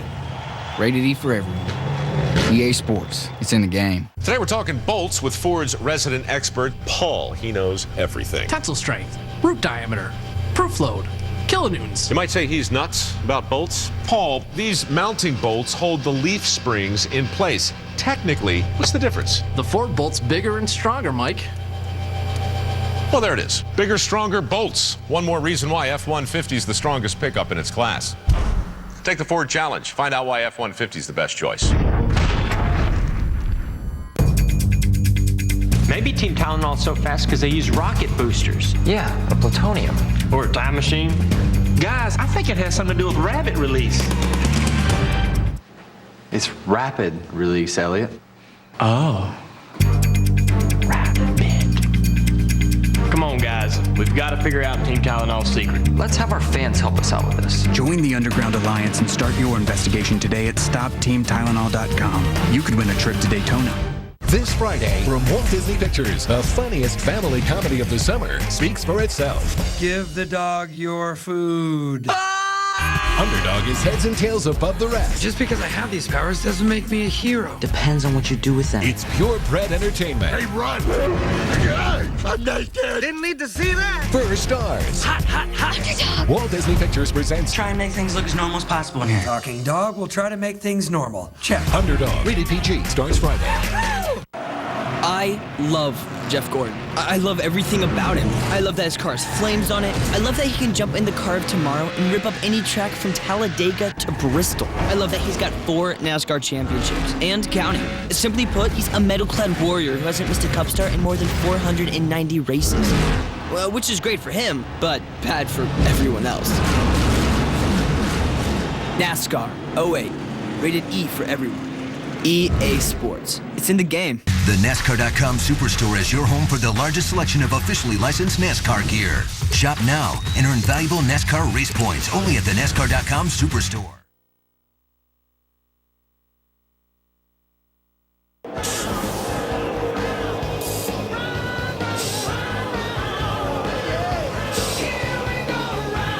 Going around at Indianapolis Motor Speedway.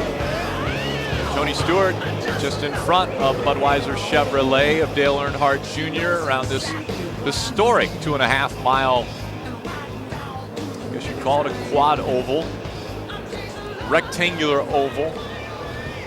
4 distinct corners here at Indianapolis Motor Speedway. Actually, Dale Earnhardt, really an amazing racetrack, Rick. I was able to test an IROC car here a few years ago. I've never raced here at the Brickyard, but testing an IROC car, even with nobody here, it was on a test day, and it's still amazing when you come off the corner, come off turn 4, and there's nothing but solid grandstands all the way down to turn number 1. These are long, long straightaways, and pretty special feeling. Yeah, very cool. And the grandstands are on the left and the right when you come out of turn 4. That's very unique. There's no other racetrack that we go to that's similar to that. And so as a driver, I'm guessing that's amazing. You know, one thing, Phil, to expound on it, when I talked with Dale Earnhardt Jr., he made the comment, he said, this is unique in the fact that it's like it's 4 tunnel turns from Pocono here at Indianapolis. Yeah, that's exactly right. I alluded to that earlier, and really I've always felt like the tunnel turn at Pocono was one of the most difficult corners in all of racing. So to have 4 of those is a pretty challenging racetrack. We've got an email question that has come to us, and this one might be a tough one, even for you, Phil. Jamie asked us, what's the record number of cautions for this race? I would guess probably around 8, maybe something like that. And that's what I started to say when we had this most recent accident. It sure seemed, we don't normally see that many accidents here at this racetrack. So I'm a bit surprised that we've had the carnage that we have thus far.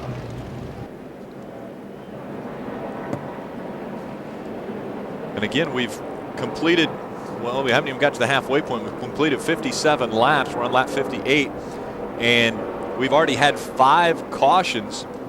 So we're closing in on the halfway point, and we're not even close to the halfway point of how many cautions they've had here. 13 total is the record at Indianapolis Motor Speedway. So thanks for that email. Keep them coming. We'll try to answer them and stay with Now on pay-per-view. Story goes that he'll be normal during the day, but at night, in the presence of evil, the rider takes over.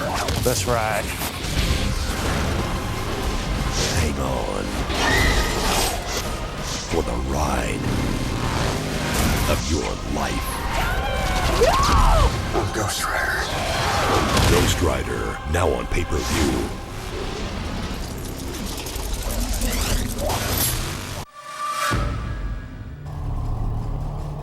Apocalypto. It's the story of a man who is taken to be sacrificed to the gods against impossible odds. He's got to get back to save his family.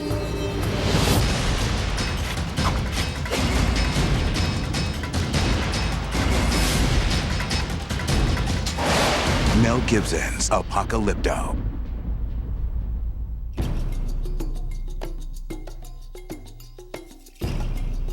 Chart, but I snagged him off waivers anyway. And 16 touchdowns later, I'm holding this. Ladies and gentlemen, a giant on my team and in my heart, Maurice Jones-Drew.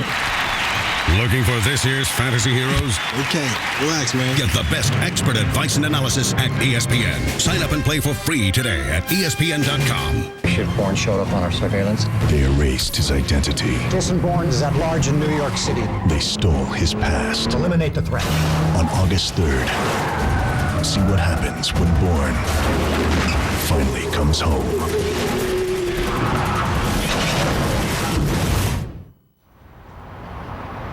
Holy.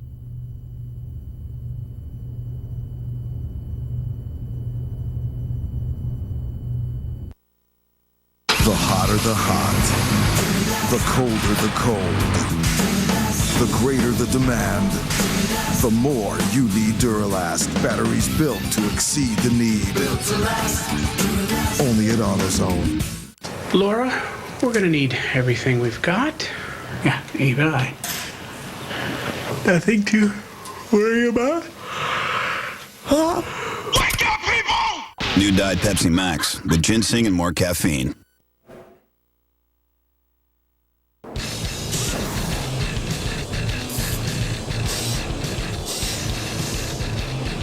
Welcome back to the Brickyard. Brickyard 400. Out in front of the field, Tony Stewart. Just behind him, it is our car, Dale Earnhardt Jr. Right behind Dale Earnhardt Jr. is Jeff Gordon and Juan Pablo Montoya. On the top of the screen, you see the telemetry, who's leading the race, where our car is running, and who is normally in front of us and behind us. Because we're running second, you see the two cars that are behind us. On the bottom of the screen, you'll see the laps completed of the laps that are scheduled. You're also going to be able to see, on occasion, the speed and RPMs that the car is turning. You see the cars on the inside, those are lap down cars. The lights are off the pace car, and so he will make a hard left turn. That's Brett Bodine driving the pace car. He goes on to pit road, and now the field back in the hands of Tony Stewart.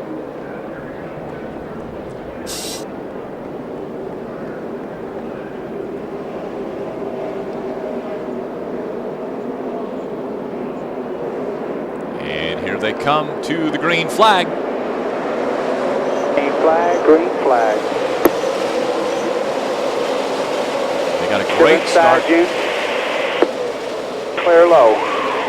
Great start on Jeff Gordon, and so the two lap down cars in between Dale Earnhardt Jr. and Jeff Gordon.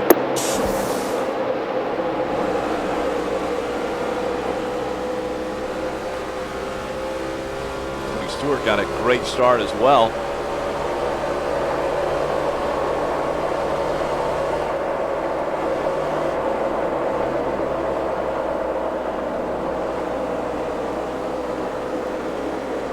Phil, I believe you got a special guest that's down there actually joining this team as of recently, just this week. Absolutely, Eric Almirola, who was just announced a few weeks ago, or a couple weeks ago, that you were going to share a car with Mark Martin, and now here this week, now you're a member of DEI. Is that pretty exciting to you? Yeah, I'm real excited about it. It's a really good opportunity for me. I'm proud to be a partner with Mark Martin and being on the Army car. It means a lot to me to drive the U.S. Army car. It's it's the soldier's car, and that's real exciting for me, and excited to be a part of DEI. They've really got their program running really good. As you can see today, they're really fast, so excited to be a part of that. That's terrific. You had a good run last night, sat on the pole over at ORP, and had a good top 10 finish there. Yeah, and like I got 6 races left with Joe Gibbs Racing, and I'm just looking to make the best of those races, and I'm just excited about the opportunities I get to race. There's a big wreck on the track. I know that you have to make a plane to get to the Bondurant School to get ready for some road racing, so good luck. Thank you.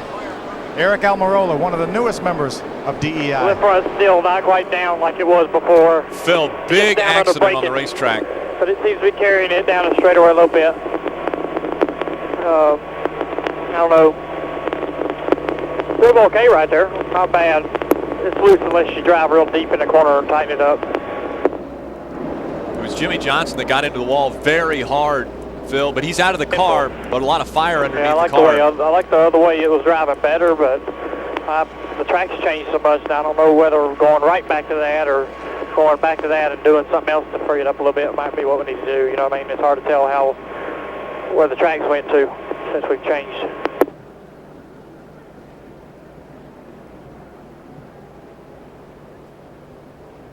Great to see Jimmy Johnson out walking around. Yeah, he jumped out of that car real quick because of the fire that was underneath it. Take a look in your upper right corner of the screen here. You see, looked as though there was some tire rub on the Lowe's Chevrolet on the left front because there was a lot of damage, and then he blew the tire. The left front tire blew. Chance for a lot of debris up there, June. He blew the left front tire, Phil, and into the wall very hard. We talk about the speeds that they bring here to Indianapolis Motor Speedway, and it's that hard left-hand turn that he was trying to make. And up into the wall he went. You really hit a wall hard on a flat racetrack like this because you don't have the banking to catch you. As we've talked about, only 9 degrees of banking in these turns here. So they might stop just real close to make it turn into a 2-tire stop or 2-stop deal. If we do, we'll be doing 2 lefts, guys. Pit road is open. Pit road is open. We're going to wait and see if Dale Jr. comes down pit road this time. You heard Tony Jr. make the call. We're going to put 2 left side tires on. Here we come, fellas. 4,600, June. 4,600.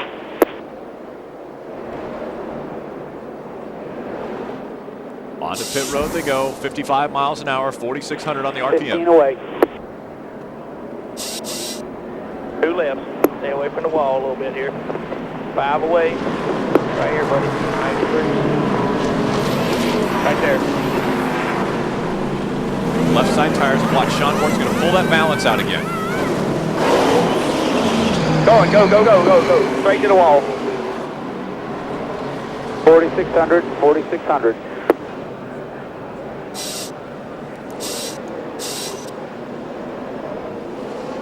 Good, quick 2-tire stop right there for the Budweiser guys. And looked like Sean was able We just got beat by gas only. Good job, guys.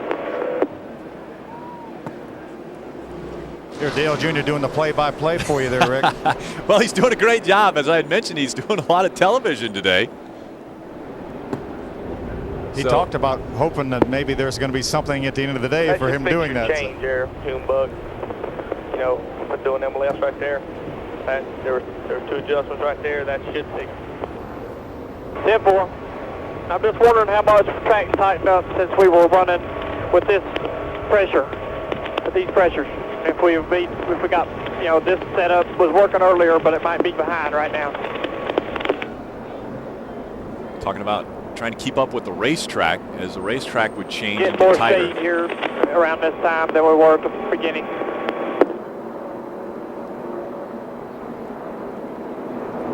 Heard Dale Jr. talk about the shade. The grandstands are so high here, and they're virtually all the way around the racetrack that you get certain parts of the racetrack that get shaded, and it will actually affect how the car drives. Going through that short chute. Right there is where Jimmy Johnson just hit the wall. That was going into turn 3. This is the short chute, and then they turn here going into 4, and then on the front stretch.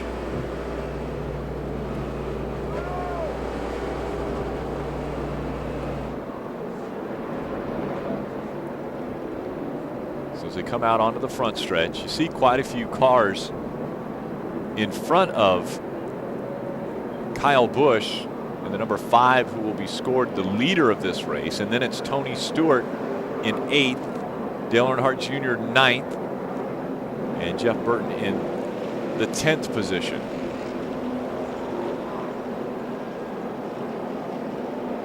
Now he's going to be mired in some traffic, so he's going to get a good indication. And when we go back racing and how his car is going to be in traffic, we've been pretty fortunate to have a lot of clean air early on, either running first or second, or at the very worst third on the very start. So it's going to be interesting to see what the Budweiser Chevrolet does in some dirty air. A little bit more traffic now. Don't lose count of how many laps you got on the right, Junior, if we get a long green here. Talking to Tony Uri Jr. about the number of laps that they've got on those right side. Again, they stopped on lap 40. That's when they put the right side tires on. We've got 63 in the books. We'll be back for more green flag racing right after this. Uncharted on special edition DVD. Spartans, prepare for glory! Now, go deeper into this visual masterpiece with over 90 minutes of incredible bonus features that reveal their training secrets. I was training 4 hours a day. I don't know what I was thinking. And amazing inside stories. Picture a train wreck, because that's what the battle is like. We will stand and fight! 300 on DVD and high definition Tuesday. No matter what the label looks like, no matter how you say it, one beer is the perfect choice at any corner bar in any corner of the world. Reach for the perfect balance of flavor and refreshment. Budweiser. Open up a world of taste.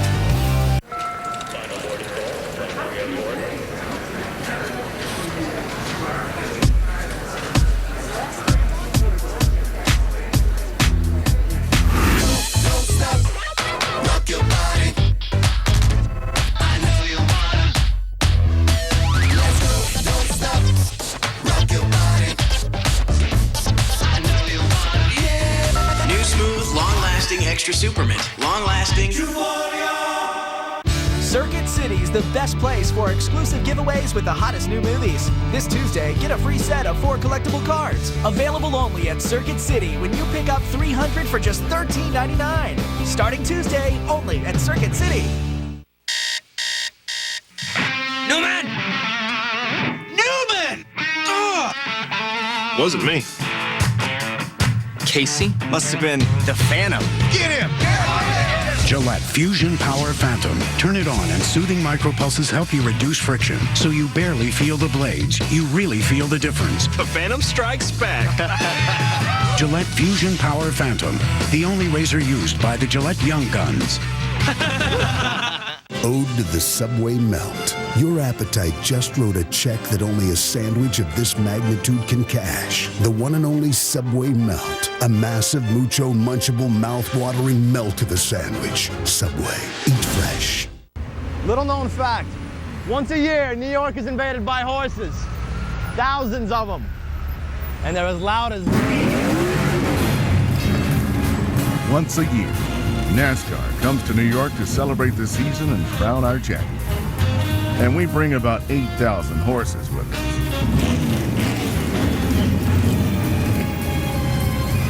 Thanks, New York City. We'll see you in November. Let's go! Let's go!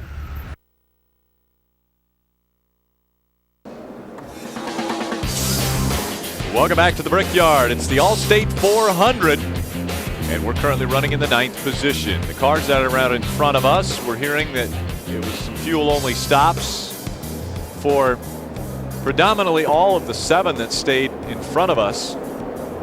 Some may have stayed on the racetrack as well.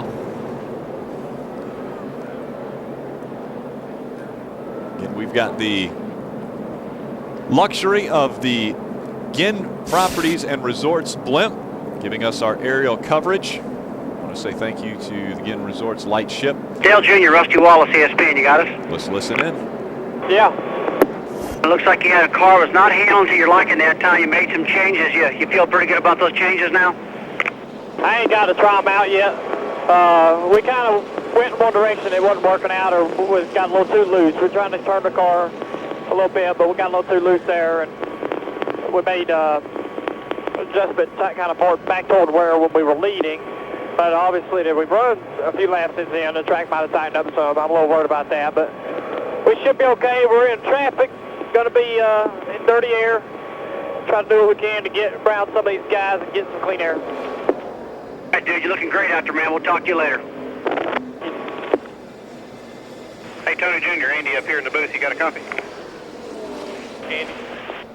Hey, Tony, you got those left sides off. You really didn't get a build-up on the right sides to tell how your car's going there, but can you get any indication from taking those left sides off of how your car's handling? Well, I mean, just go off. Basically, I mean, the left side tires, I put an adjustment in them, and both left there, he really didn't like. So, you know, we're in a situation where you ain't got many laps on your tires, so you just basically you're playing a fuel mileage game here, so you don't have to stop 2 more times. So I went ahead and took the advantage, just put the left on, get that adjustment out, maybe the car will go back to life like it was earlier.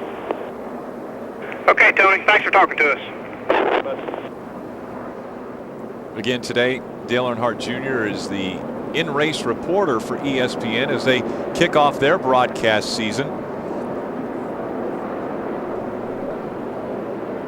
You see DJ Kopp right here working the lug nuts. They're actually glued on the wheel, and he's coming from the back. Phil, he's, I guess, trying to make sure that all that's cleaned off when they go to index the wheel. Yeah, he's just taking the excess weather strip adhesive that they use to glue these lug nuts on, trying to make sure that that doesn't gum up the threads on the studs, because after several pit stops during the day, if you have a lot of that weather strip adhesive that has gummed up the studs, it takes longer to get the lug nuts off and on. So if you clean that out as best you can, then you don't get as much of that yellow glue, that weather strip adhesive on the studs, and the pit stops stay quick throughout the entire race.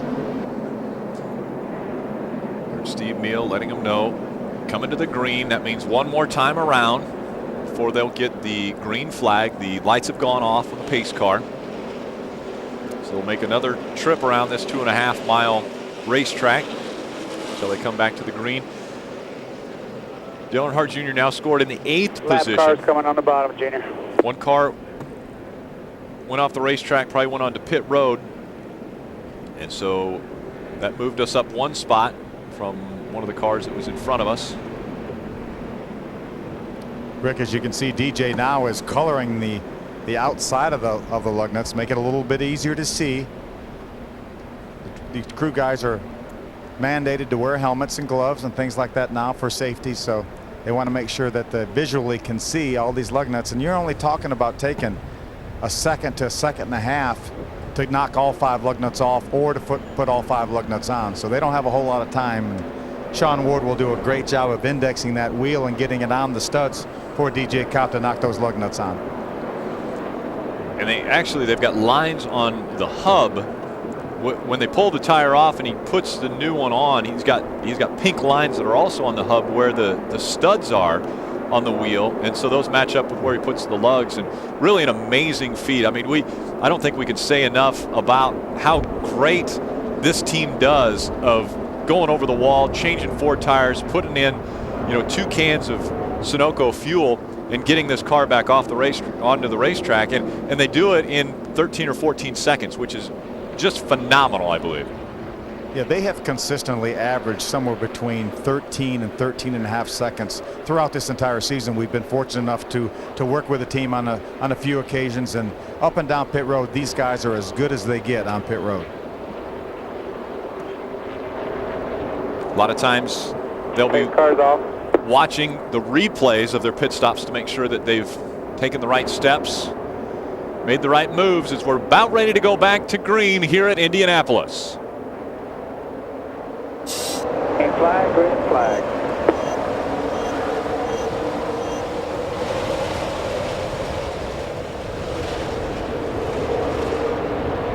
Again, fresh left side tires for the Budweiser Chevrolet.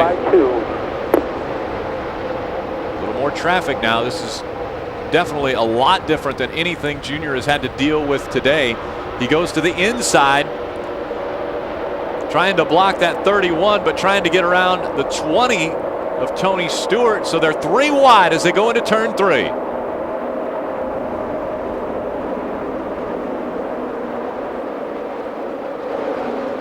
Yeah, there was no sense pushing the issue that time when the 31 of Jeff Burton got down to the inside. There was no sense racing him. Way too early to do that. Inside. From the grandstands once again.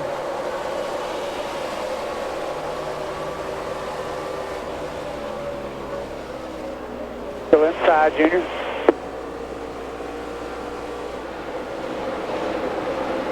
Inside. Kevin Harvick racing in 4th position. Harvick has to stay down on the racetrack more. Dale Earnhardt Jr. able to work his way up toward the wall as they come off the corner. Still inside.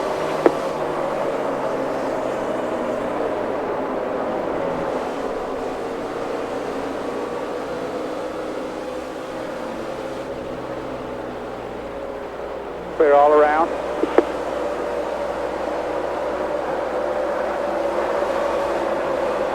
Gordon getting pushed out behind him a little bit there. We see Clint Boyer just behind us. Clear by 1. 07 scored behind us, though. It's Clint Boyer and Kevin Harvick just in front of us. Kyle Busch still in front of the field. P8 slow up there, June. Still clear by 1.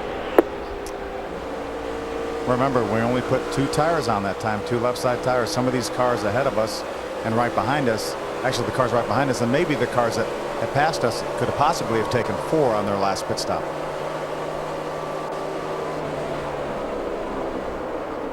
Right in front of us. Snicker's car stayed on the racetrack, actually a lap down car. We're able to get by Clear. him.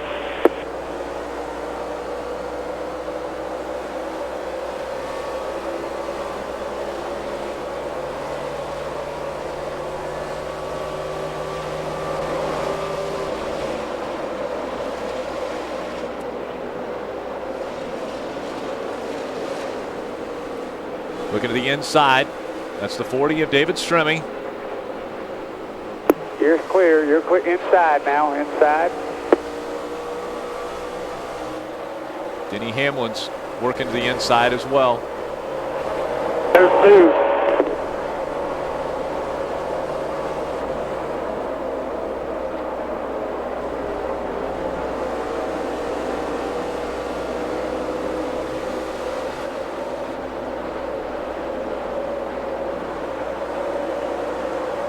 Again, clean air early on in this race. We were running out front. Started in the 4th position, worked our way. Junior, we got it.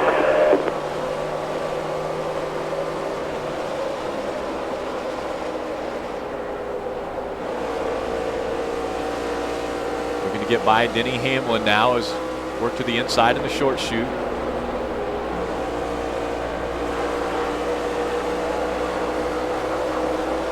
There's what we like to see. With a good run there, Phil. Yeah, got a good run off that corner there. Clear. Clear. Heard the clear sign from Steve Meal, went right back up the racetrack to get a good arcing turn into turn 3. You know, after a few laps, when we get the air pressures built up in these left side tires, and they'll be more like the left side tires that we took off as far as air pressures go. So that may be a little bit better situation once these tires build up. Again, upwards. There was 2:01 when he entered the corner in turn number 1. Clear by 2. This right here may be some of the fastest just straightaway speeds that you'll see in the Nextel Cup Series. Pocono, another one of those racetracks with a very long straightaway. But here you get it on the front and the back stretch. Will actually run faster here on the straightaways than they will at Daytona and Talladega because of the restrictions. And we'll be back with more from Indianapolis on Hotpass on DirecTV. It's him again, Denny. Hey, you there? Look, I said no calls at work. Oh, didn't know I had to make an appointment. Look, I'm just trying to earn some paycheck. Oh, bring up the $1 million you're trying to win me. What are you doing that's so important? I got stuff going on today too, man. I gotta go shopping for a birthday gift for my girlfriend. She does not want an amplifier. I found that out the hard way. Enter the Sprint Speed Million Sweepstakes presented by Motorola. You could get a call from a Nextel Cup driver and a chance at $1 million. Tibet, land of 1,000 mysteries. Make that 1,001. Race car driver Casey Kane. Casey, why are you here living with a group of nomadic yak herders? Well, I was drinking vitamin water Revive to recover physically, and I realized I needed to try to recover spiritually too. Here, we all work together, whether it's making yak butter or tanning hides, and we are not competitive with one another. Hey, Kra, Johnson tanki inam. Kiki jopomen du yak. Vitamin water, try it. Panasonic Tough Books, engineered to match the terrain, to protect your work no matter where you work. Durable, reliable, wireless. Tough Book. Work anywhere. Risk nothing. Visit Panasonic.com/toughbook to find out more. With Intel Centrino dual processor technology for unsurpassed wireless freedom. Panasonic. Ideas for life.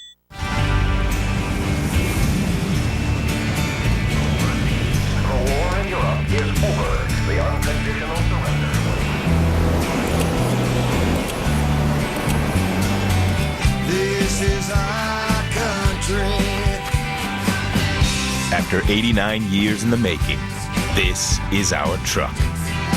The 2007 Motor Trend Truck of the Year. The all-new Chevy Silverado. Tuesday, George makes a promise. I promise to let you finish the season no matter what. We're firing Billy. Billy makes a statement. And Reggie makes an error. Make sure I have this quote right. When they're done using me, they'll throw me away. Sounds about right. The Bronx is burning. Tuesday at 10 on ESPN. Millions see this every weekend, but no one's ever taken you in this close with NASCAR's top drivers. They're bigger than rock stars. Starting Wednesday, August 15th, see what you never get to see with NASCAR in primetime on ABC.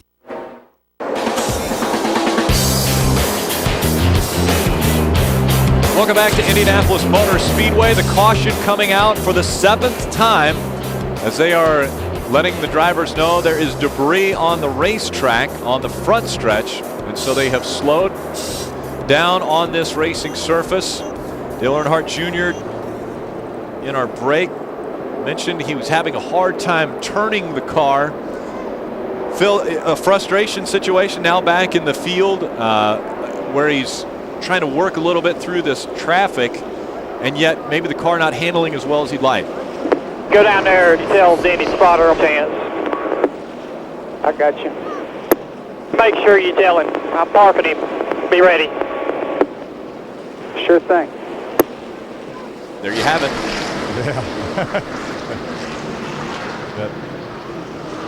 You talked about whether you get frustrated, but he's back in dirty air. We only put 2 tires on. Pit road is open. Pit road is open.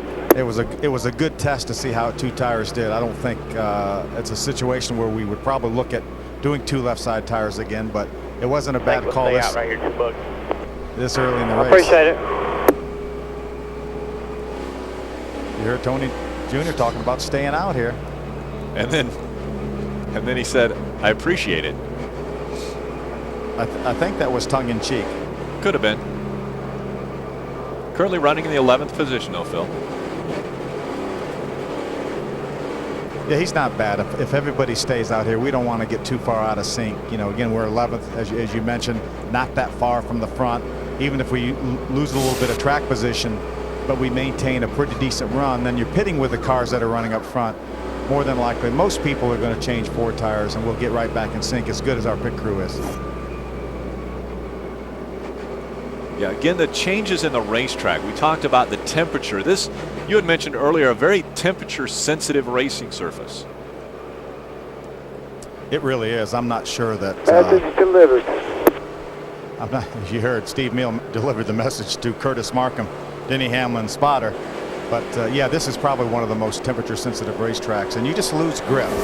But again, it's fair for everybody. It's the same for everybody right now, and the only time you really see a big disparity as far as from team to team is when you're qualifying. If you qualify in the morning and you get towards noontime when the back of the pack qualifies, they can be at a big disadvantage, and vice versa later on. So it's a big change here that the racetrack goes through. And Dale Jr. was talking to me yesterday about the shadows on the racetrack, and he even mentioned a little bit earlier talking about the shadows and how that affects the racetrack. But again, it's the same for everybody.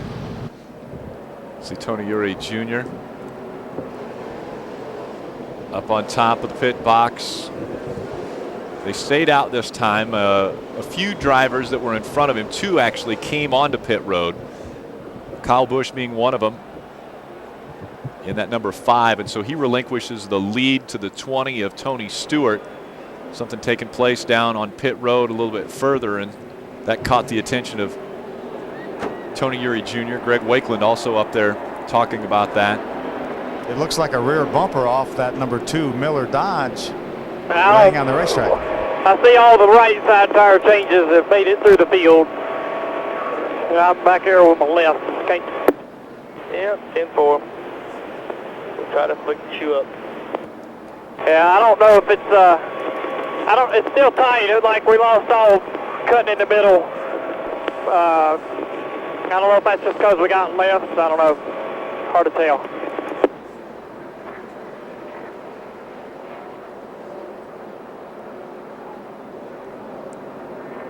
You may wonder what they're looking at. Well, they're watching TV right now and the scoring monitor, so that's what they're looking down at, those monitors on the front of the pit box.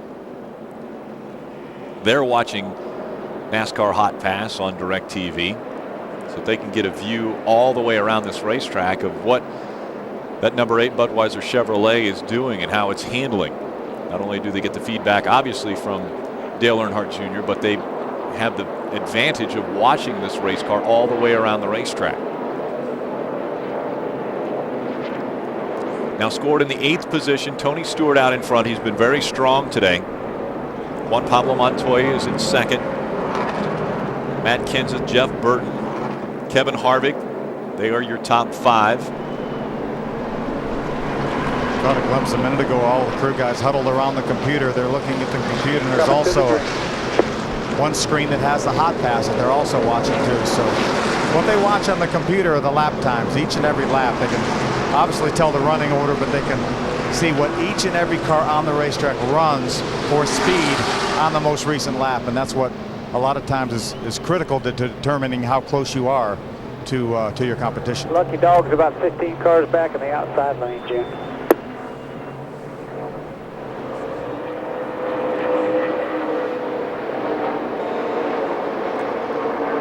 Outside. Free pass going to the car that just went by our right. Got the lap back, so he'll go all the way around the racetrack.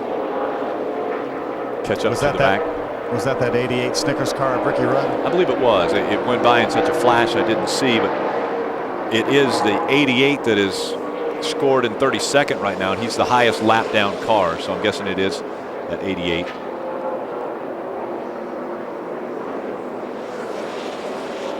So as they send that car around the racetrack, field still behind the pace car. Lights are out. They'll be going back to green flag racing here shortly.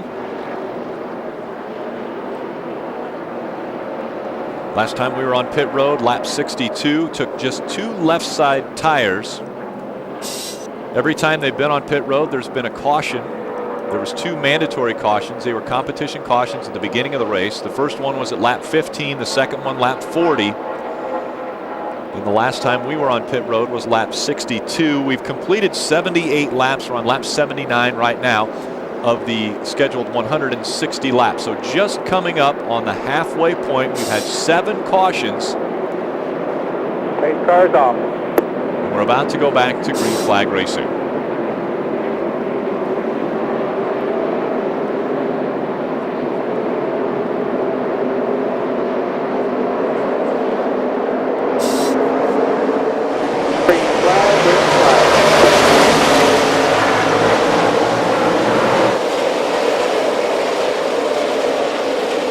Lap 80. This will be the halfway point when we cross the start-finish line. Junior back bumper, inside. Not able to keep that front Clear end low. close to the white line, and that enabled Jeff Gordon to get by.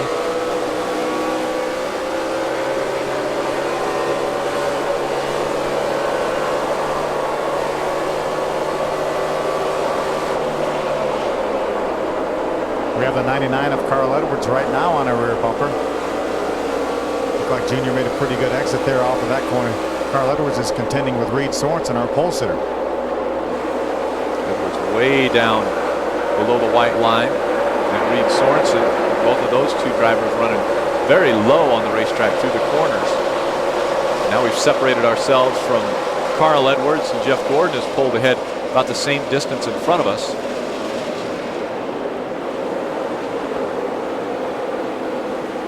Clear by 3. Phil, anywhere from 12 to 15 laps probably until we would have to stop for fuel. Again, our last stop on lap 62, we've completed 80 laps. Yeah, H.A. Morgan, our team engineer, told me that we can go about 32 laps of green flag racing, so you get a lot better fuel mileage under the caution flag laps, obviously, so that will extend that on a little bit. We pitted on lap 62, so you would think 94 if it was all green, but we had enough caution laps that would probably extend us closer to lap 100 before we have to stop. Now reeling back in that 24 of Jeff Gordon. Line of cars making their way through turn number 1 and into the short chute. Clear by 4 to the 5 car on 4 tires.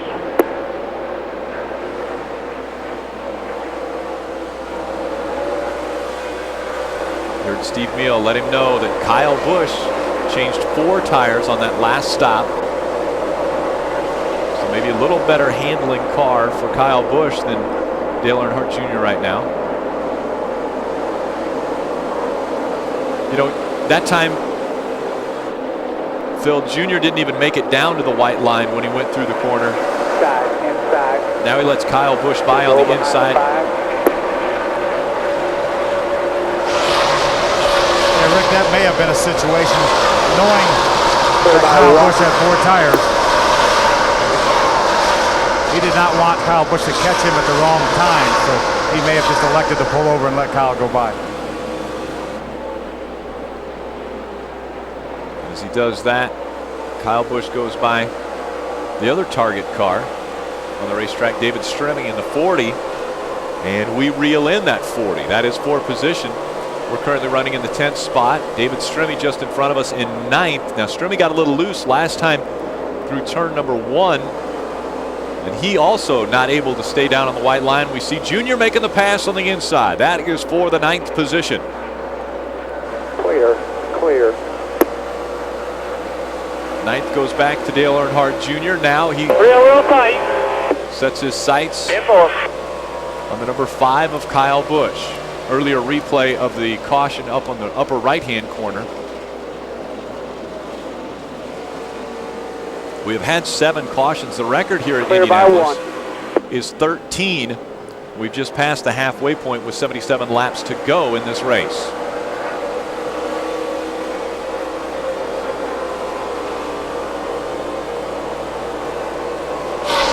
Just trying to log some laps here, Rick, is what we're doing. Obviously, Junior knows that we're on 2 tires.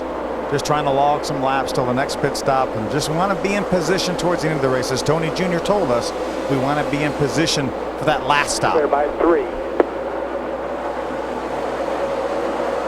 So Kyle Busch making it by the 24 of Jeff Gordon. Again, Kyle Busch on fresher tires than Jeff Gordon. And in front of Gordon, that 1 of Martin Truex Jr.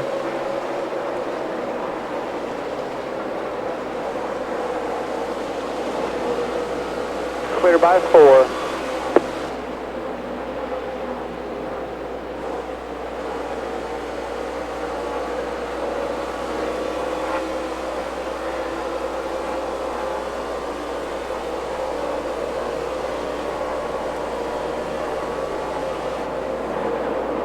Again, we passed the halfway point. You take a look up to this point, it's already been 2 hours.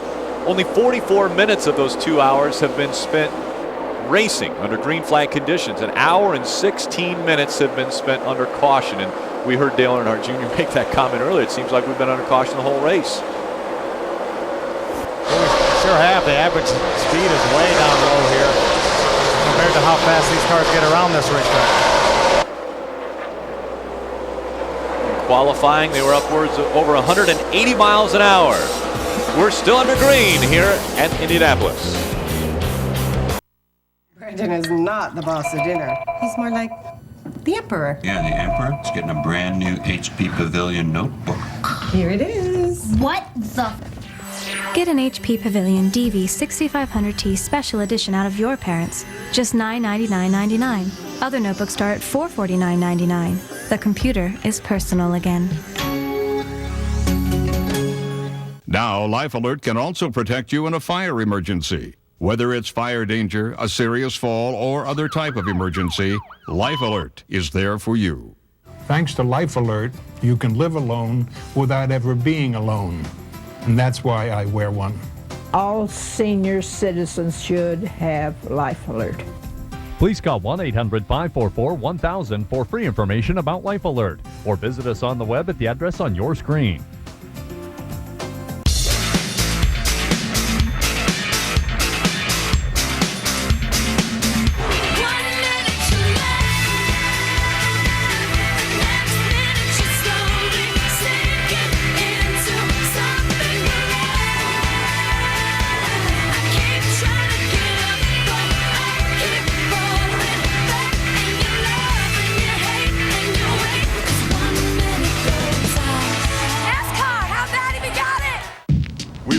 seen them. The makeup artist. The dedicated investor.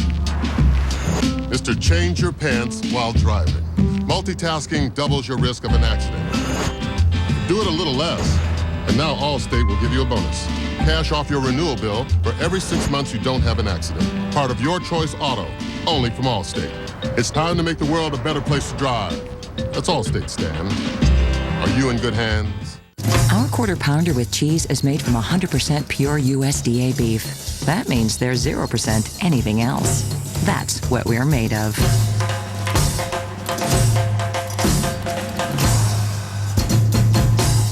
The hotter the hot, the colder the cold, the greater the demand, the more you need Duralast. Batteries built to exceed the need. Built to last. Only at AutoZone.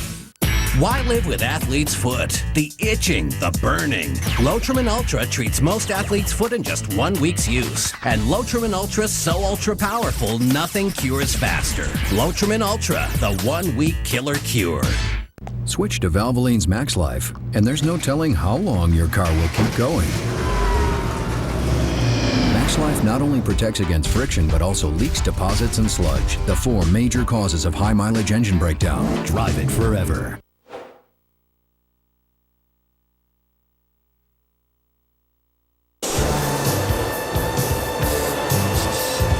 Here in my car, or actually Dale Earnhardt Jr.'s car, we're running in the 8th spot. You see the other Hotpass hot shots. Tony Stewart leading this race. Jeff Burton's running 4th. Jeff Gordon in the 7th position. Denny Hamlin running 10th. So all of the Hotpass hot shots in the top 10. Caution flag is out, Rick. 8th caution of the day coming out. And we haven't seen. All right. Must be I for was debris. overdriving it. That was a lot of the push. Yep, debris. Back the car up a little bit. It helped a little bit. We're still tight in. Good off. So debris once again on the racetrack brings out the 8th caution of the day. And Phil, I'm guessing that we will see a 4-tire stop here out of the 18. I would think so. We have a number of laps. Obviously, it was lap 40 was the last time we put tires on the right. So we have 49 laps now total. Obviously, a lot of those laps were caution laps, but I'm sure nonetheless that Tony Jr. will probably put 4 on right here.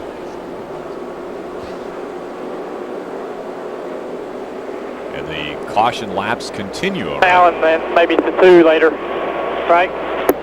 I'll probably do 4 and 4, but we are on pit right here for 4 tires. Simple.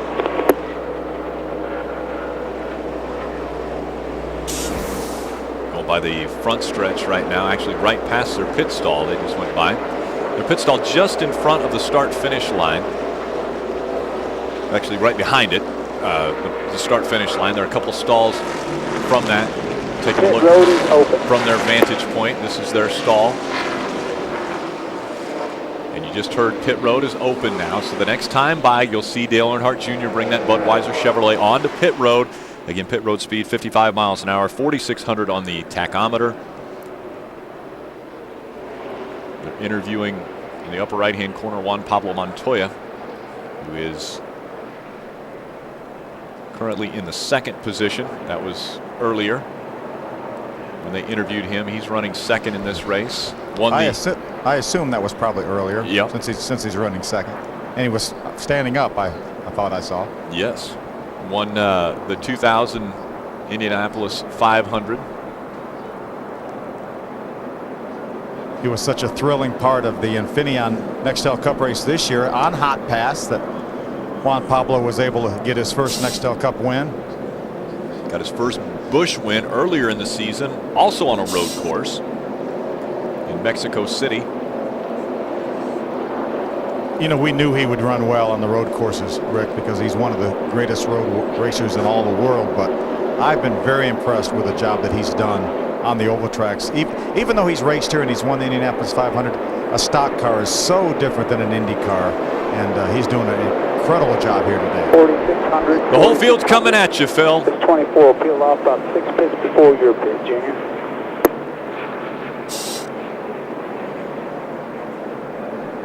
The over the wall, guys. Ready? Up on the wall, ready to go. 24 is going to turn left. 5 away right there, buddy. Right here. Come on in here. Come on. Right there. Going to tear off. Jay Ganeri going to give Junior a new windshield, theoretically.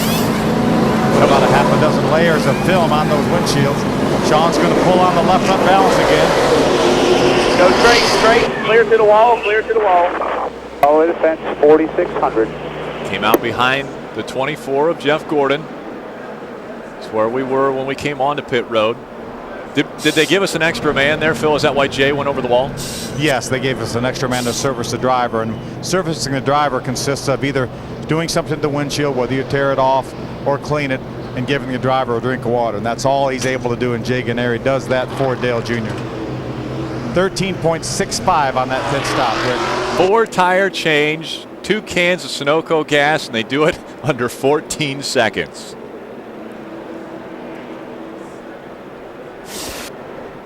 The next time you're filling up your automobile at the gas station, go ahead and check your watch when you start filling it up and when you finish. Normally we'll take anywhere from 3 to 4 minutes just to fill up your car with gas, and they change 4 tires on the race car. We'll be right back with more. ESPN Sunday Night Baseball. Tigers Angels 8 Eastern tonight.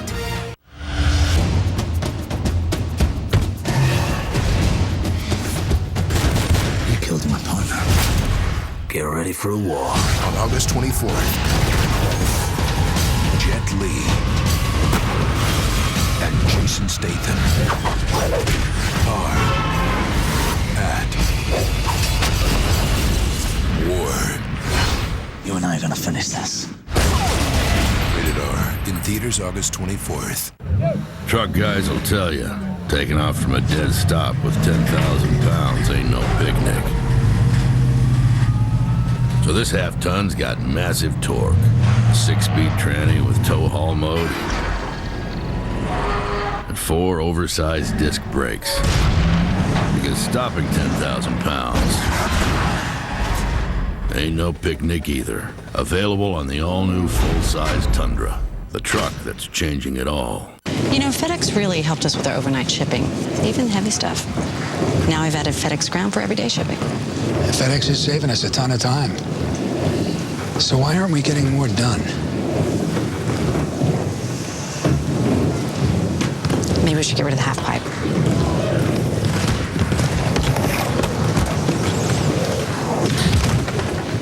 No, the half pipe stays. Gotta keep the half pipe. FedEx Ground. Fast, reliable, and for less than you think. And we're back to the action here in Indianapolis. Another strike by Gilbert. Brian Latt needs to be perfect here. Seems to be a slight delay. Oh my!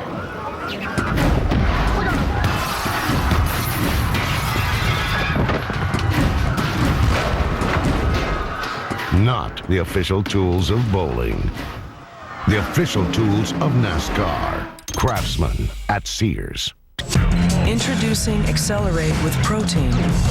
Proven to increase endurance up to 29% over your old sports drink. So while others fade, you can stay strong. Don't fade. Accelerate. Obsessing over celebrity, that's wrong. Unless that celebrity is bacon. Bacon!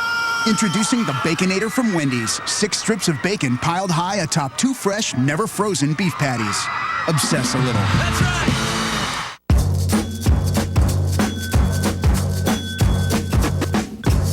X Games 13 starts Thursday at 9 Eastern on ESPN. Welcome back to NASCAR Hot Pass, exclusively on DirecTV. You're watching the Dale Earnhardt Jr. channel here on channel 799. You've got options. You can listen to team-only audio if you would like. You've got the white remote. That's the yellow button. If you don't have the white remote, you go to your audio options for your DirecTV box, and you can make that selection there. It's interactive here on NASCAR Hot Pass. If you have questions, please email us. You can fire those at us at hotpass@directv.com. It's not one to go, June. It's not one to go. We're We're hearing not one to go. They went back with the lights on the pace car, so they're going to continue to clean up this racetrack. This most recent caution came out for debris. They've done quite a bit of work. I think, Phil, actually we had a question that came to us earlier about what they were doing when they were using the fire and it looked like a putty knife on the tires. And most recently they came in and Danny Earnhardt was doing it again. What are they doing down there on pit road when they use that? Let me just ask Danny right here. Danny, explain to the viewers what you're doing with a butane torch and scraper on these tires. What they got is these little depth holes on the tires, so when they're brand new, they check the depth and write it down so they'll know what it is. And then after we run them, we check the depth again so you can match what they were new, so you know how long you can actually run the tire before it wears out. And you actually scrape the debris and the residue, because when these tires are so hot and you come down pit road and slow down, you pick up a lot of debris on the tires, and you're scraping that off so you get a true measurement on how much these tires have worn. That's correct. Thank you, Danny. So that's what they're doing. Thanks for that email. We appreciate it. Make sure to keep those coming to us. We'll try to answer all the questions. Again, if we don't have the answers, we'll go to maybe the source, like Danny Earnhardt helping us out there as far as what he was doing, cleaning off those tires so they get an accurate reading of the tire wear. Again, a reminder, stay tuned after the checkered flag for the Old Spice post-race show on channel 795 through channel 799, only on NASCAR Hotpass. Stick around here. We'll be able to hopefully talk to Tony Uri Jr. after this race. We'll talk to our driver, Dale Earnhardt Jr. We'd love to see him in victory lane. Again, 67 laps of racing to go. You know, Steve Meal asked while we were away at commercial if we could make this race on one more stop, and Tony Jr. said we were about 3 laps short of being able to do that, but that's when they were getting ready to go back to green. Then they waved off that restart, so we may very well be able to get this in now on one more pit stop. Dr. H.A. Mergen right there closest to us on the screen on the pit box. The team engineer, he's the gentleman who does the mathematics as far as how many laps and what the fuel mileage is to see if they can make it all the way. You see there's Dr. H.A. Mergen. And Dr. Mergen, he actually is an advocate of toy trains. He and his father have been involved in that for quite some time.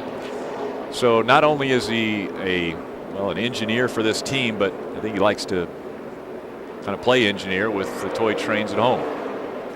I looked up at HA while you were talking, Rick, and I said, can we make it on one more stop? And he held his finger and his thumb very close together. He said, we're very, very close right now. But they did not give one to go the last time by, so at the very earliest, we're going to complete lap number 95 right now. So at the very earliest, we would get to green on lap number 96. So after we complete lap 96, so we should be very, very close. And each one of these caution laps is going to help us to possibly make it on one more stop. Take a look at our race summary. 5 different leaders have been out front, 8 lead changes. There's been 8 cautions. And again, the record is 13 back in 2004. That's how many cautions they had at the Rickyard 400. So we will hopefully get some good green flag laps, some good racing in here as we're getting ready to go back to green. Again, the Ginn Property and Resorts blimp giving us our aerial coverage today. The Ginn Resorts light ship up above there. That's just about our blimp now, isn't it? That's right. There was the merger between Ginn and DEI, so they may rename that. Could be the DEI sports ship. Well, or the Ginn Resorts DEI sports ship. Okay, all right. Don't want to be too presumptuous. Right behind the 24 of Jeff Gordon once again. We'll restart this race in the 12th position. Out in front of the field now, it's the 16 of Greg Biffle. He's taken over the top spot. And again, the lights stay on the pace car, Phil. So we'll have to go around at least 2 more times before we get the green flag.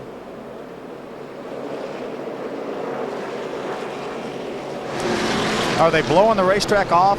We haven't. Actually, we have not seen any vehicles on the racetrack up to this point.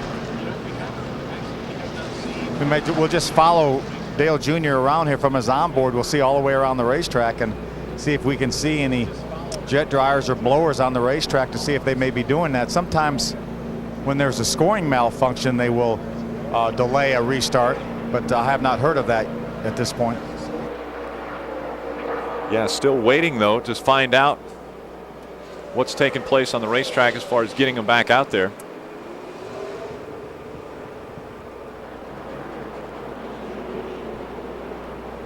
Getting down the backstretch, the light's still on the pace car and flashing around the racetrack as they are getting ready.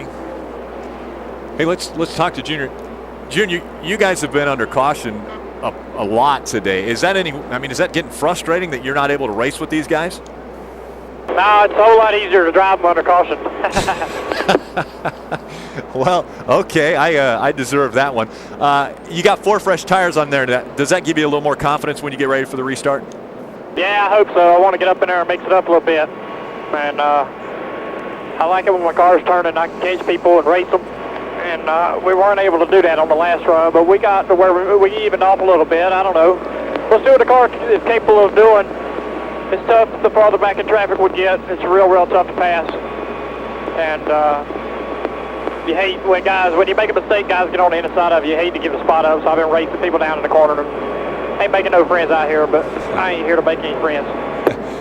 We want you in victory lane. We don't care how many friends you have at the end of this thing. But thanks a lot. We'll continue to ride shotgun with you, buddy. All right, man. Y'all take it easy. We'll be back with more from NASCAR Hotpass exclusively on DirecTV from Indianapolis Motor Speedway. Sports with every. This is Jan's new home.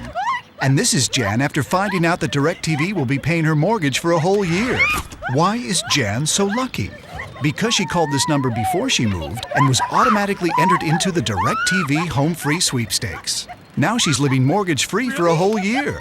Are you thinking about moving? Call prior to your big day and you could be living mortgage or rent-free too. Lucky for you, there's a new winner every month. It's enough to make you jump for joy.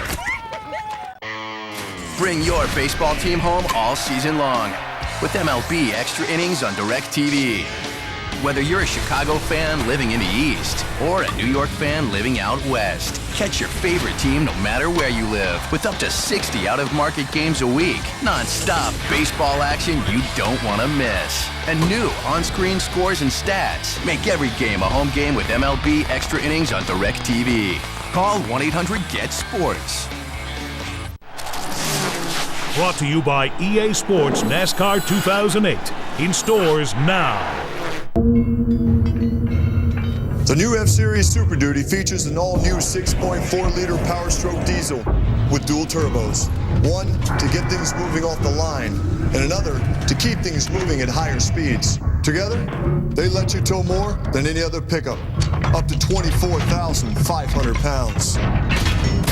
Introducing the bold new F-Series Super Duty. It's built better to work harder for you.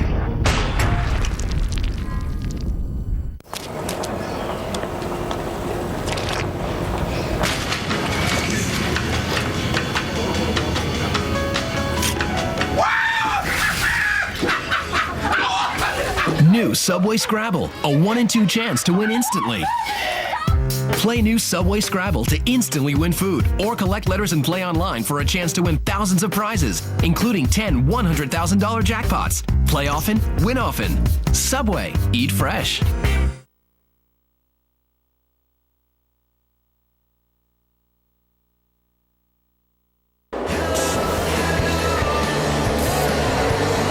Green flag, green flag.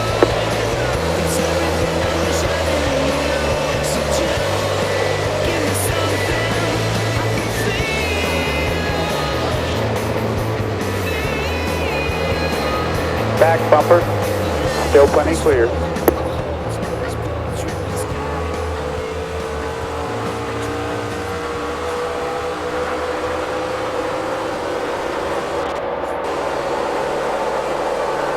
Carl Edwards going by on the outside as we go down the backstretch. He took away the 12th position from us. We're running in 13th now.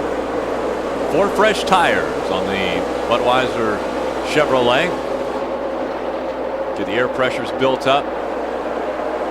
This race car is Dale Earnhardt Jr. piloting it in front of the grandstands, and all the red waving him on, behind you, clear by 5. working him up toward the front.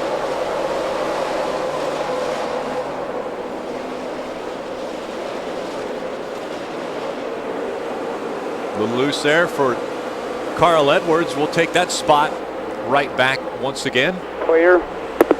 That's the kind of situation. Dale Jr. is probably not real tickled about Carl passing him on the outside like that.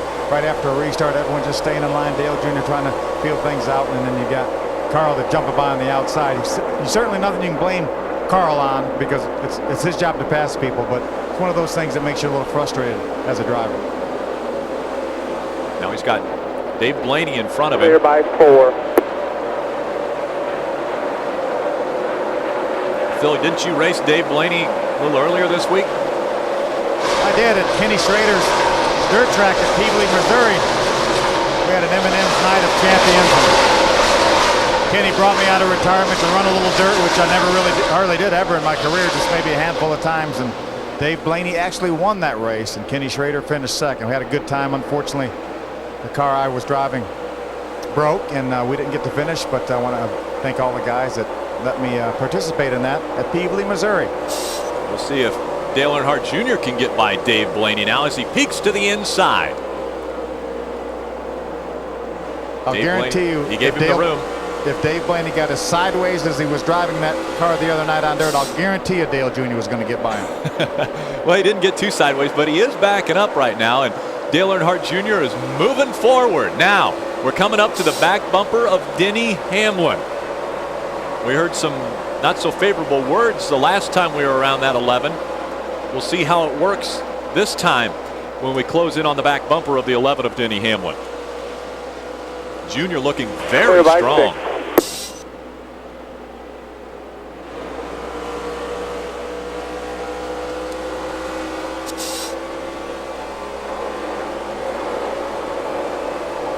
Again, we're currently in the 11th position, and just in front of us, Denny Hamlin in the 10th spot.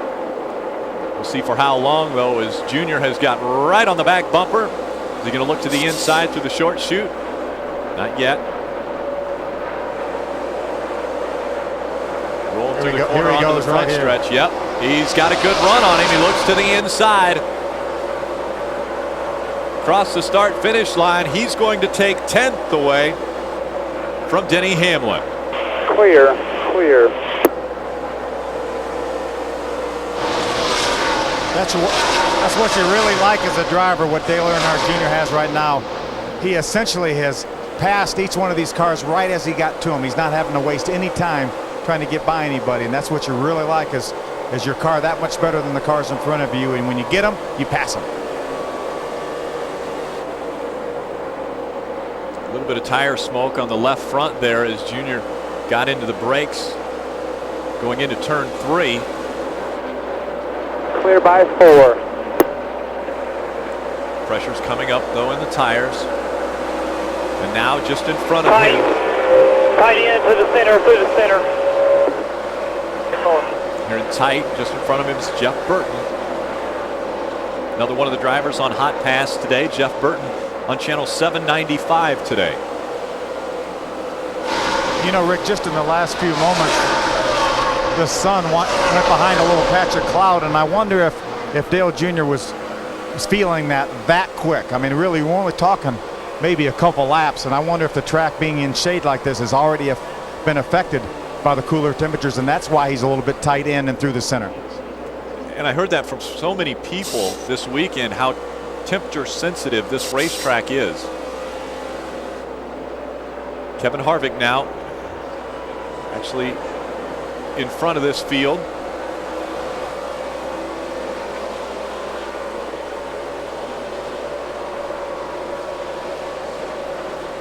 Passing the 190 mark as they go across the start-finish line, up over 200 when they enter turn number 1.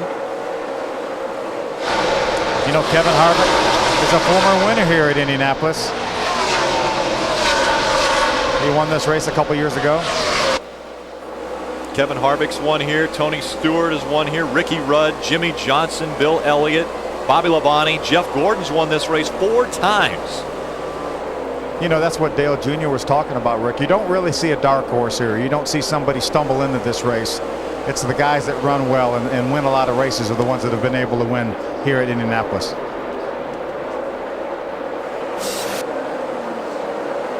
Lap leaders. Earnhardt Jr. again toward the start of this race was out in front for 33 laps. Tony Stewart's led 27. He's currently running second in this race.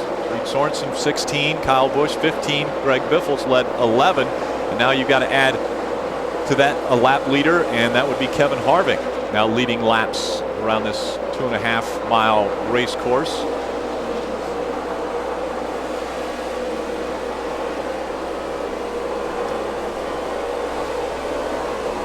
We have caught right up to this 31 car of Jeff Burton. Remember, when we put 2 tires on, Jeff Burton was able to get by us and essentially drive away from us. So you know that this car is reacting better as you see Dale Jr. move to the inside of the 31 car and make the pass. It's definitely acting better, reacting to these 4 tires. Made that pass on the short chute there. Now David Gilliland in front of him in the 38. So we've moved up into the 9th position. Broke back into the top 10. Kevin Harvick out in front of the field. 55 laps of racing to go. Clear by 3. We know there's at least one more pit stop for the over-the-wall guys. Work on getting that Budweiser Chevrolet just the way that Dale Earnhardt Jr. would like it at the end of this race. We'll be back with more Hot Pass right after this.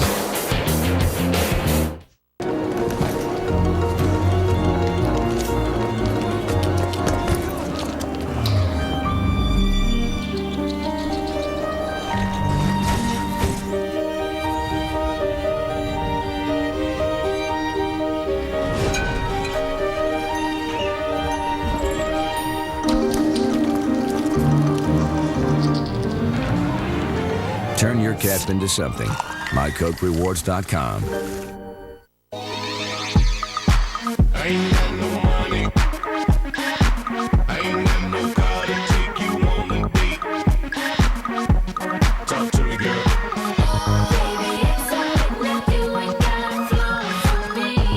It's a classic that still has much flavor. McDonald's double quarter pounder with cheese. 2 big juicy quarter pound patties of 100% pure beef, pickles, and diced onions. Some things that are old school never lose their cool.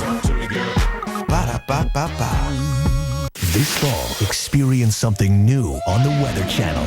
All new episodes of Epic Conditions. I crave that adrenaline every day. And travel through weather's extremes with our new series, Weather Ventures. You never see the same thing twice, so it's always an adventure. Epic Conditions, Weather Ventures. Weeknights this fall, only on the Weather Channel. Watch the Weather Channel on Dish Network. Isn't it about time you stop paying too much for TV? Switch to Dish Network, home of the lowest all-digital price nationwide. Introducing the Fram Sin-Wash Long Life Air Filter. With revolutionary Sin-Wash fiber technology, it filters 99% of harmful particles, washes clean in minutes, and performs like new even after the 20th wash. The Fram Sin-Wash Long Life Air Filter lasts so long, you'll probably have to replace a few other parts first. The new Fram Sin-Wash Long Life Air Filter. Quite possibly the last air filter you'll ever have to buy for your car. Somebody's giving him a bottle of milk. Well, that makes anybody thirsty. Janet Guthrie is 9th in the race. Danica Patrick finishes in 4th place. Jimmy Clark heads for victory lane. Tune up the bagpipes. Dario Franchitti will win. Jeff Gordon, winner. Jeff Gordon wins the Brickyard for a 4th time.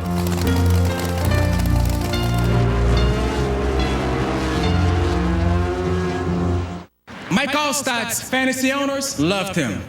He scored 37 touchdowns for them when we played together, even though I did all the real work. But hey, I'm not bitter. I am proud to enshrine fantasy Hall of Famer, Mike Allstate. Looking for this year's fantasy heroes? Let it go, little buddy.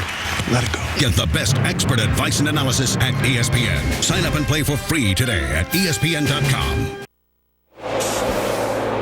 Welcome back. Only you on NASCAR Hot Pass. We're able to see Dale Earnhardt Jr. get by that 07 of Clint Boyer because we'll always be exclusively on the 8 car, even in commercial break. That last time by the start-finish line, it was a pretty clean lap, Phil. How's he get compared to the guys running up front? Very well, Rick. He was about a 1/10.5 slower than Kevin Harvick, actually 13/100ths of a second. He was a little bit quicker than Montoya, the same speed as Busch, same speed as Bill. I'm sorry, about 4/10 of a second faster than Greg Biffle, and about 2/10 of a second faster than Jeff Gordon. So very, very favorably, within a 1/10.5 of anybody here, and faster than most of the guys up front. Yeah, I tell you what, he's really looking very strong right now. Let's take a look at since his restart, where he was. He started 13th when the restart came out on lap 98. Well, in just 9 laps, he's been able to move it all the way up to the 8th position, and now up to 7th as he's gotten by Clint Boyer. So a very strong running car now since this restart. Upper right-hand corner, we're seeing a little smoke out of David Strimley's number 40. And Tony Stewart looking to get by Kevin Harvick, take over that top spot. To go, June 50. Tony Stewart currently on channel 796, another one of the Hot Pass hot shots today. So as they battle up front, Tony Stewart's been pretty strong all day long. And now in the 7th position, we will try to reel in that 16 of Greg Biffle.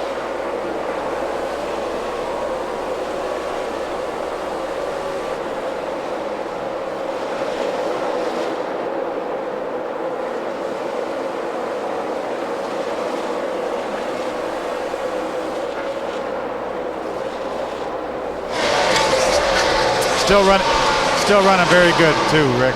Again, within about a 10/10.5 of the very fastest car here, which is obviously right now Tony Stewart, as he takes the lead. But very, very good lap times here. Probably it may slow up a little bit now that we've caught the 24 of Jeff Gordon, because he's getting a little bit of dirty air. Now we're going to try to reel in Jeff Gordon. By 6. Moved up to the 6th spot. In the upper right-hand corner, you saw the reason for the smoke out of the 40. Actually, Strimmy got into the wall just a bit. Did a little bit of damage to the right side of his car, and so that was the reason for the smoke over there. No caution, though. We've been running caution-free. The last time we came on pit road was lap 90. The caution came out on 89 for debris. We've completed 112 laps, currently on lap 113, so 48 laps of racing to go as he continues around the 2.5-mile rectangular oval. Is that possible to have a rectangular oval, Phil? I think so. This is as close to a rectangle as you can get. It's a rectangle with rounded corners, obviously. Yeah. You know, the original Homestead Miami Speedway was really patterned after this racetrack. It was only 1.5 miles in length, but very, very much the same shape, and they end up reconfiguring that racetrack 2 different times. They just rounded the entire ends of the racetrack the first time, and then the second time they came back and made the high bank progressive banks like we have now, which is a very, very raceable surface. But I never was able to race here, as I talked earlier. I did test an IROC car here, but I raced at the old Homestead track a number of times, and it's very, very tricky racetrack to get around. And as Dale Jr. says, it's an oval with four turns, just like a road course. Yeah, amazing facility, and obviously you and I were lucky enough to go out on the racing surface earlier today with the pace car driver, Brett Bodine. He took us out on the pace car, and I tell you what, I obviously, as we see the telemetry on the bottom of the screen, upwards of 200 miles an hour as they go down the straightaways, both the front and back. Brett got the car up to 140 with me in it on the backstretch, and we weren't even in high gear yet. So the pace car's got a little muscle too, and it was fun to go around this racetrack. Yeah, you were riding with a real good race car driver too. You remember Brett finished second back in 1994 at the very first Brickyard 400. First ever race here. Jeff Gordon won it. Brett Bodine finished in second. So yes, I was in some pretty impressive company when I was out in the pace car earlier today. Right now, Dale Earnhardt Jr. has separated himself from Denny Hamlin, who's running 7th, and Jeff Gordon has a pretty good lead on us, about 1.4 seconds. the separation between Jeff Gordon and Dale Earnhardt Jr. and Tony Stewart 8 seconds in front of us. We had the second fastest car that time on the racetrack to Tony Stewart. Remember now, Tony Stewart has all the clean air. Even though we're back a second half or whatever it is from Jeff Gordon, we're still getting a little bit of the effects of the dirty air off his car. Tony Stewart right now is in absolute clean air. Well, you talked about clean air, Phil. We actually had a email question come into us just about as you were talking about it, and he was asking about clean air. He said, how does it affect the downforce on the race car? And thank you, Max, from right here in Indianapolis for asking this question. But does clean air also affect your fuel mileage? The clean air really doesn't affect the fuel mileage as much as it does affect how your car handles. When you're in dirty air, the air is tumbling in front of you. You don't get the same amount of air pushing down on the front end of the car as you would in clean air. And that makes the car have a tendency to want to push. That means slide the nose out. When you're completely in clean air, you're getting the maximum downforce that you can get, and that makes your car handle a little bit better. You get a little bit better fuel mileage if you're behind somebody, if you're drafting, not necessarily the dirty air, but if you're drafting behind somebody, you will get a little bit better fuel mileage than if you were out by yourself in clean air. So thanks again, Max, for that email question. You can email us at hotpass@directtv.com if you have any questions. Those of you watching Hotpass for the first time, if you're watching at a friend or a neighbor's house or maybe at a local drinking establishment and are interested in Hotpass, like what you see, go ahead and call 1-800-GET-SPORTS or go to directtv.com to find out how you yourself can get NASCAR Hotpass. So thanks for joining us here on NASCAR Hotpass, exclusively on DirecTV. You're watching the Dale Earnhardt Jr. channel. Stay in the lower left-hand corner of our screen. We'll watch how he closes in on Gordon. Really gonna meet Casey K? There he is. I wonder what he's like. I must be dreaming.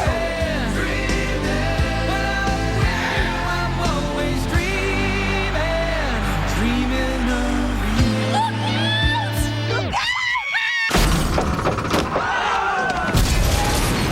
Now would be a good time to have accident forgiveness. Part of Allstate Your Choice Auto Insurance. I'm super sorry about your car. Are you in good hands? So you sure this Toshiba is the right computer for college? Remember, we chose this for its powerful new Intel processor. And what about security? Fingerprint scanner. And support? Geek Squad can be there for him. 24/7. 24/7. He's set. You can let him go now. You're right. That's my boy. Send them back to school right with Toshiba, leaders in innovation. And right now, save $150 on select computers. Now at Best Buy. It's the Chevy Summer Sales Drive, where you'll find the all-new Chevy Silverado 1LT with the best available highway fuel economy of any full-size pickup. Better than Ford, better than Toyota, and the best full-size truck warranty in the business. And now we're giving Silverado our best lease yet. Now lease this 2007 Silverado half-ton extended cab 1LT for around $259 a month. Residency restrictions apply. See dealer for details. See your local Chevy dealer. For a good. Homer eats Whopper, takes 75.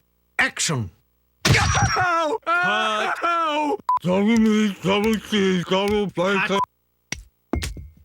3-second rule. Cut. Cut.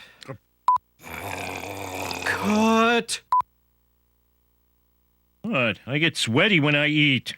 Double meat, double cheese, double bacon, double... The hotter the hot, the colder the cold, the greater the demand, the more you need Duralast. Batteries built to exceed the need. Only at AutoZone. I spent 3 years running. This is where it ends.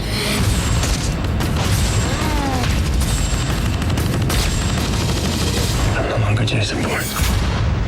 The Bourne Ultimatum, rated PG-13, starts Friday.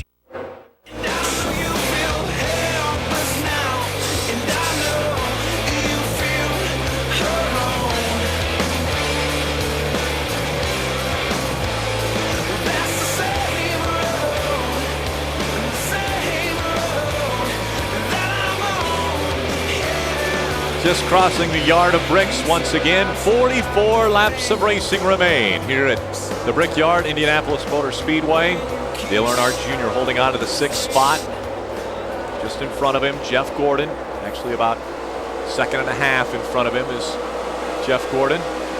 Leading the race, Tony Stewart still holding on to the front spot, Phil. Yeah, we're consistently the second fastest car on the racetrack just about every single lap. Us and Jeff Gordon obviously are running very comparable lap times, but Tony Stewart is the fastest car on the racetrack. Remember, he's in clean air, and we are very often the second fastest car on the racetrack. Well, and amazingly enough, Phil, Tony Stewart has put a 4.5-second lead on Kevin Harvick. So Tony Stewart really dominant right now, and we are trying to reel in those 3 cars that are, or 4 cars that separate us from Tony Stewart. So trying to run consistently with Stewart, as he is really a dominant car on the racetrack. We know we're going to have another pit stop. We last pitted on lap number 92, so we know we need to try to stretch it. We need to try to make it where we only have about 32 laps to go at the end. So that would put us stopping around lap number 128 or somewhere around there. So we're not too far from a pit stop here.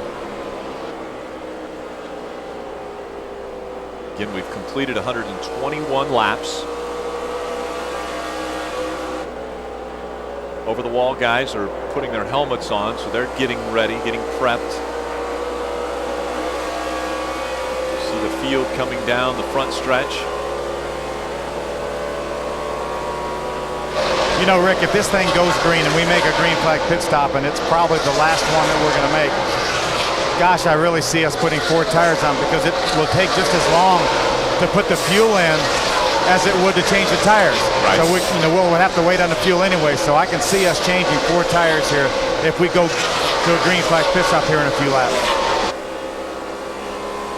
As you were talking about that, they crossed the start-finish line, and when they crossed the start-finish line, Junior was just a half a second behind Jeff Gordon.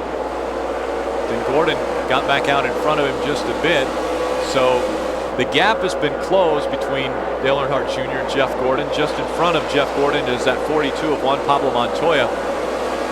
Again, I don't think you can sing his praises enough. I think he's done a spectacular job since moving into the stock car ranks. You're exactly right. I just talked to Dr. Mergen, and he said as of right now, lap 126 is our schedule, unless Tony Jr. maybe extends that by a lap or so. But as of right now, and that's only 3 laps away, lap 126 is when the Budweiser Chevrolet will be back on pit road, hopefully for the final time. We're seeing the 17 of Matt Kenseth on pit road right now, so a green flag stop. This will be the first green flag stop of the race. We've had so many cautions today. 8 cautions have come out here at the Brickyard. Well, that's 37 laps for Matt Kenseth. That's got to be stretching a little bit. Obviously, that's a Ford engine. We have a Chevrolet engine. He must be getting extremely good fuel mileage if he thinks he can make it the rest of the way, or he may not. He may know he may not be able to make it the rest of the way. That's as far as he could go. Arrow tight, real bad. Arrow tight. We're hearing from Dale Earnhardt Jr. And Kenseth could be hoping for some caution laps that will help him with that fuel mileage that you had mentioned. 124 laps have been complete. If we hear in the next 2 laps, he will come down pit road on 126, but he's still closing the gap on Jeff Gordon. So even though arrow tight, he's still closing up on him, Phil.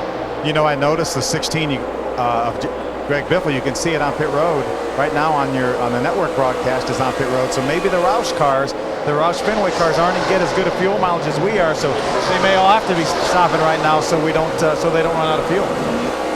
Quite possible. Now you're seeing the over-the-wall guys in the upper left-hand corner of your screen getting ready, preparing themselves to go over the wall. Next time by. Next time by. There was the call from Tony Uri Jr. Next time by, he'll come onto pit road. This is when Steve Meal will have to help him as far as try to keep him on the gas as long as he possibly can before he needs to slow down to get onto pit road. Down the backstretch he goes.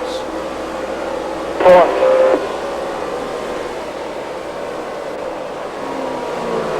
He's just letting Tony Jr. know that he heard him, that he will be coming in this time. Big pit stop coming up right here.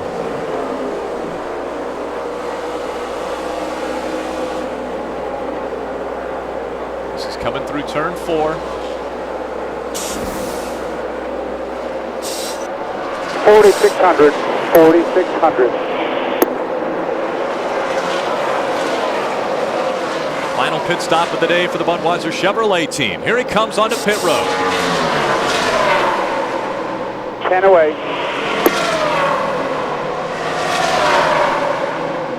5, 4, 3, 2.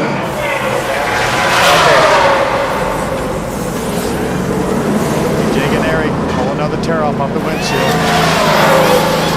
Pretty chase on that jack. DJ Cobb, Greg Earnhardt are tire changes. Go hard. Like, go. I think that may have been the best stop yet.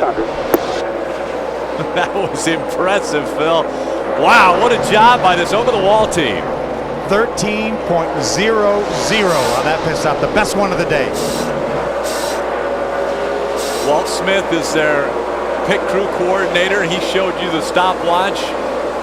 That was the official watch that they have. 2 car lengths behind you. Up on the racetrack, June. You see you're outside now. You'll be clear when you get there. The leader is 200 yards behind you. Back up to speed on the back stretch.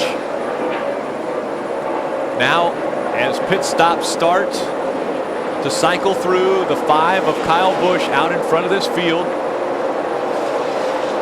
All we need is about 2 or 3 more green flag laps, Phil, for everybody to cycle through. You see Jeff Burton was on pit road. Tony Stewart was also on pit road. Kevin Harvick on pit road, leaving pit road right now. The leader has pitted. So the pit stops will cycle through. You just heard leader is pitted. That's obviously something you really like to hear when you start to cycle through green flag pit stops, because you don't want a caution coming out before the leader has come onto pit road. Make it from here. Yes, sir. That's what we wanted to hear. Dale Jr. asked Tony Jr. if we could make it from here, and he said, yes, sir. Cycling back through, we're being scored in the 8th position. Great stop for that over-the-wall crew. A little low on air pressure on the right side for me, but it'll come in. 10-4. DJ Kopp, front tire changer. Greg Burkhart's rear changer. Ryan Hootie Chase, we talked to him earlier. Our jack man. Jeff Clark's the gas man. Craig Lund takes care of the catch can. Sean Ward is the front tire carrier, and Eric Wakeland the rear tire carrier. It looks like Denny Hamlin is in the pits forever, Rick, up in the network broadcast. Yeah, they were making a chassis adjustment, and then they've started to focus on what looks like the overflow tube that's on the right base of the windshield.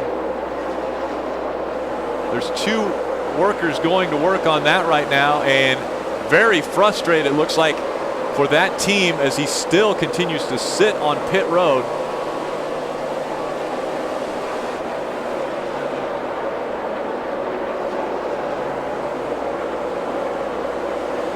He'll make his way back out onto the racetrack, but Dale Earnhardt Jr. scored in the 5th position. Tony Stewart back up in front, and the amazing thing is 8.5 seconds. Junior pit stops that cycle through. Your P5 coming to 30 to go. 30. So in front of us, it's Tony Stewart leading, Kevin Harvick 2nd, Kyle Busch 3rd, Jeff Gordon 4th, and we are in the 5th position. Picked up a position on Juan Pablo Montoya on pit road. So a fabulous job by the Budweiser Chevrolet team.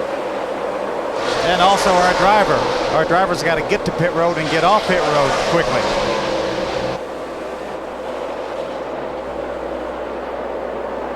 And so as Dale Earnhardt Jr. has had his final pit stop, he's looking to make it to the front. We'll be right back.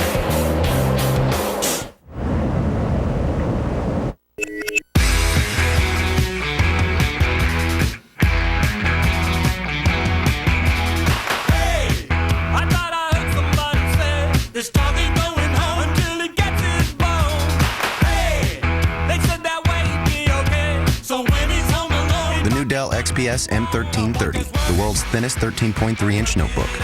Powered by Intel Centrino Duo. Dell, yours is here.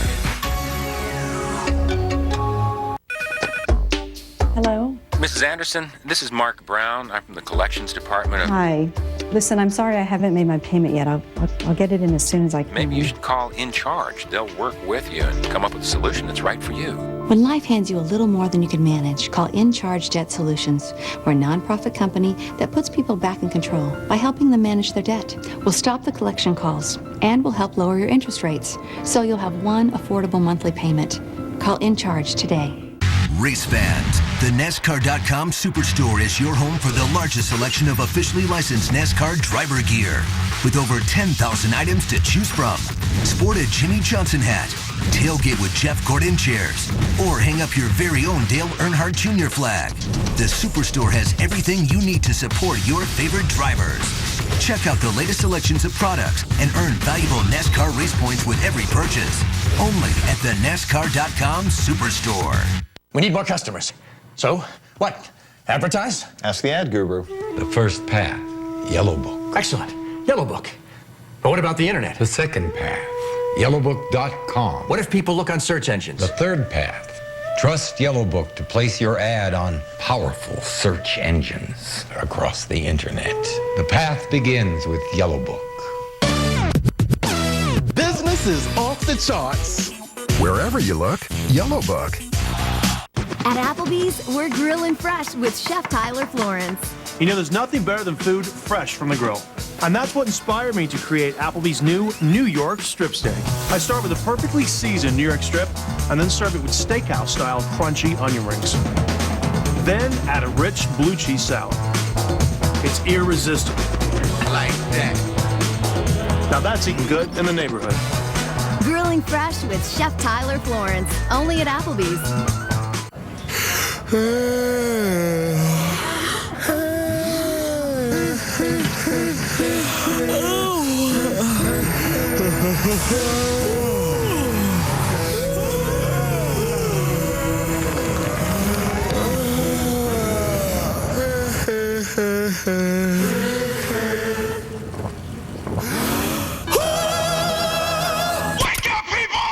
New Diet Pepsi Max with ginseng and more caffeine. Let's go get him, Chuck. Let's go get him. I heard it. We've got 4 in front of us. We'd like to go get. Clear. Dale Earnhardt Jr. has been up on the wheel this entire race. Running some of the fastest lap times. In front of the field, it's Tony Stewart. We're holding on to the 5th position. Juan Pablo Montoya behind us. Jeff Gordon in front of us. Inside off now. A little bit inside off. Info.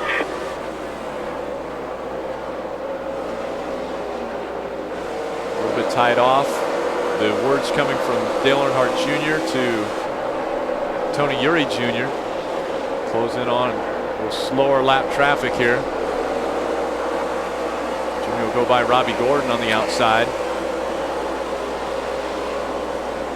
Blowing up. Smoke just blew out the back, and the engine expires on the 18th. Holy, come off the front. Info.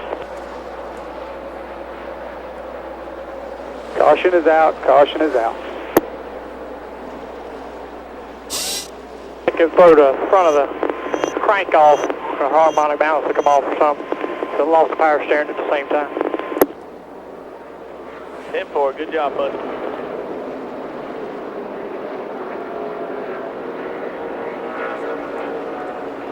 Yeah, I wasn't that good on that run. I was a little tight off.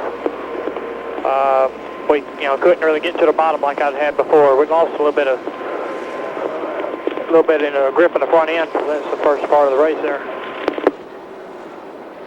Yeah, we got to figure out our valence issues because they get tired as the race goes on, whether it's shocks or something. So once we figure that out, it'll stay like it was at the beginning. Yeah, I don't know. I think y'all do a good job there. I just think we got off pace there with that experiment there in the middle of the race on the left side. That kind of took us out of the game, and we just kind of get back too late. We lost a step. Yeah, tempo, that last run right there was pretty much back to where when we got all out of whack. We went back, and it come right back to life. And we made a small change there, just kind of keep me free, because I knew the track would be tightening up on this last run. 10-4.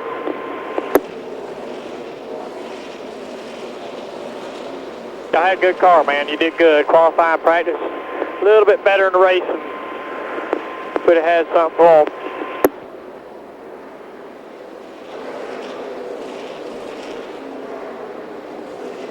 See if I can talk to my broadcast partner, Dale Earnhardt Jr. I'll tell you what, Junior, what a strong car. It seemed like all day long, and you don't sound like your spirits are that far down, even though you've just blown the motor.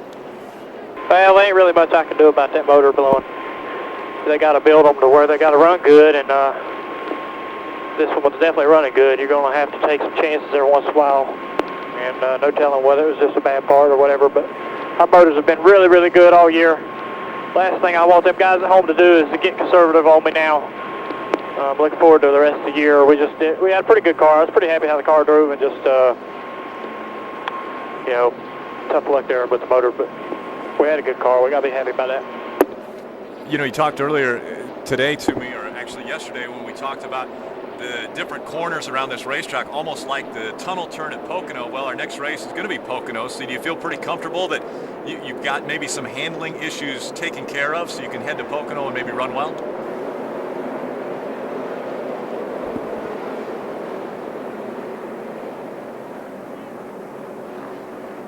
Yeah, well, it's getting ready to get busy here in a second during these pit stops if I don't get some help getting down pit road here.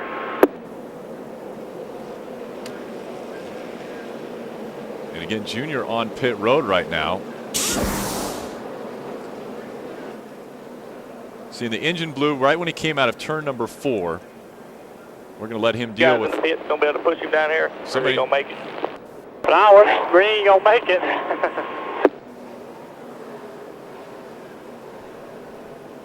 Again, the engine blew right when he went across the start-finish line, or at least that's when you saw the smoke rolling out of the car. Right now.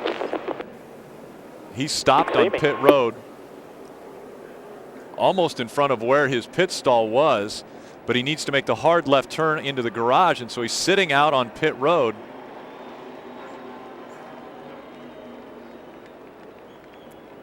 Again, you're seeing him take his helmet off now, so won't be able to talk to Junior anymore as the other crews are trying to move him off of the racetrack now. You're seeing not only the Budweiser team get out there, but also one of the other teams. So let's go down to crew chief Tony Eury Jr. and Phil Parsons. Tony Jr., what a great car you guys had today, and we've listened to you guys all day, and you kept working on it, and had a top 5 car. And you know, towards the end of that run, right before the pit stop, you guys were at almost every lap the second fastest car here. So you guys did a great job today. Yeah, I mean, I'm pretty proud of my team. We worked really hard to make this car a lot better than it was at Pocono, and just looking forward to going to Pocono next week. I mean, I just can't say enough about my race team. They're sticking together. I mean, we've had more ups and downs this year than I've ever been involved with. So, you know, we'll just keep taking them on the chin. Hopefully we can get in this chase deal. We just can't have things like this happen. I mean, you know, and I got a little off track in the middle of the race, so I got to get a little better on my race calling, and then we'll be good. Looked like, though, everything was really working. The car's really working, so you're going to take the same car to Pocono next week? Yeah, that's the plan right now. We're going to take this car back to Pocono, and I'm going to do a little bit of, I think I got a little shock work to do to keep the front end down a little bit better, but yeah, I'm happy. You know, you're disappointed that the day ended like today, but I'm happy that my race team come here and we proved something, and it run good all weekend. Well, we appreciate you letting us hang out with you and look forward to doing it again, buddy. All right, bud. Thank you a lot. Thanks, Tony. Tony Eury Jr.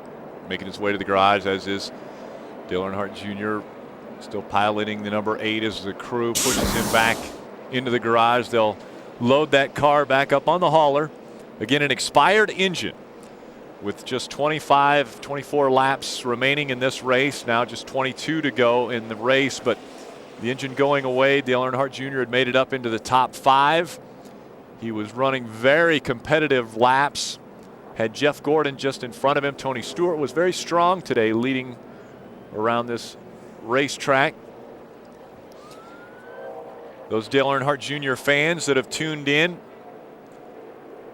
He's going to make his way into the garage and climb out of that car. And while they put the car away in the hauler and start packing up and getting ready for Pocono, we are actually going to switch over and follow his teammate, Martin Truex Jr. Martin Truex Jr. currently scored in the 11th position. Call there. Come in. So he's been pretty strong today. That's Martin Truex Jr. there, just behind the 22 of Dave Blaney. It's like the 5 of Kyle Busch just behind him. So looking to break into the top 10 is Martin Truex Jr.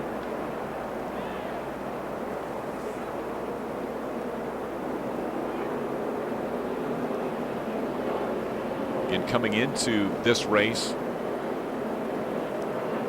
middle of 3 and 4 bones, 1 to go. Dale Earnhardt Jr. in the Coming 12th 1 to go. points position.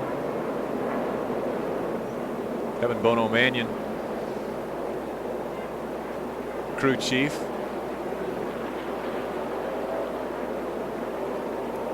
Going to be listening to Joey Meyer, Martin's spotter, and as you mentioned, Kevin Bono Mannion, their crew chief. We're headed down there now to check out the Bass Pro Shops pit crew.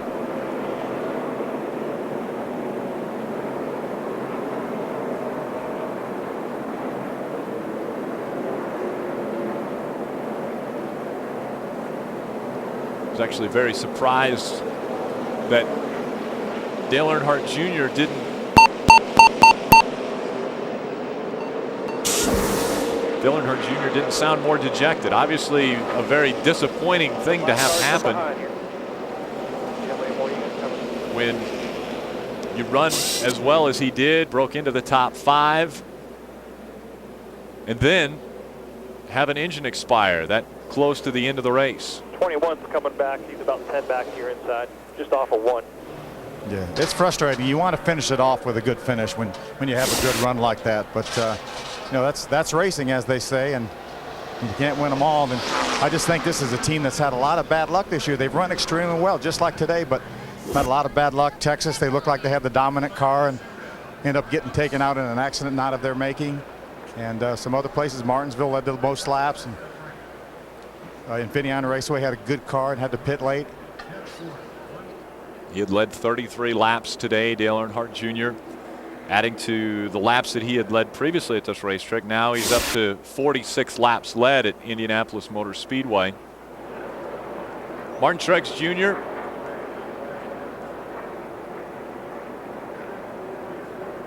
This being the 20th start of 2007, 20th race of the season.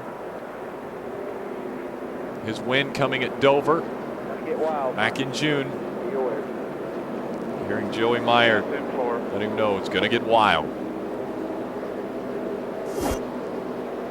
When they cross the start-finish line, there'll be just 20 laps of racing to go.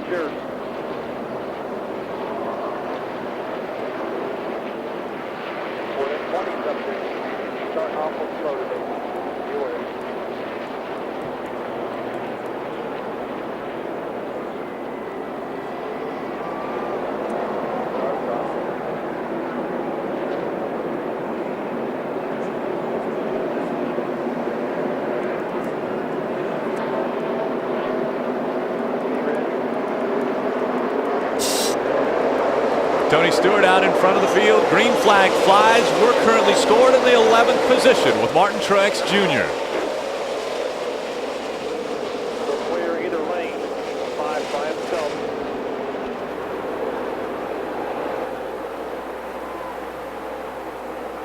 Inside. He's got 2 of them. Inside. Clear behind the 01.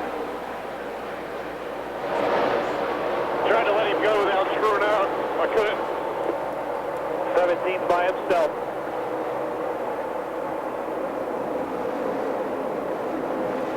A lot of cars back here in the field. Watch inside. Not able to run on that inside line as the 2 of Kurt Busch. Slow on the bottom, down the front.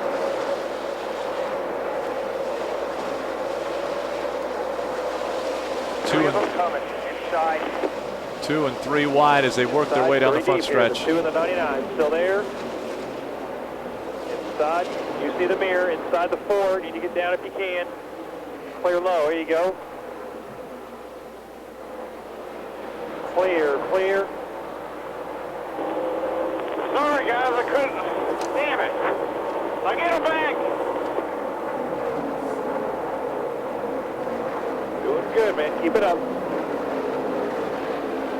Martin Truex Jr. pitting in the 34th stall, which is closer to turn number 4. Started this race 33rd.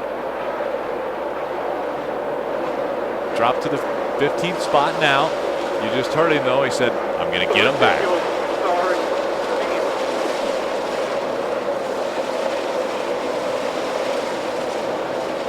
Sorry, last 4 spots, man. I know you can get him back. Let's do it.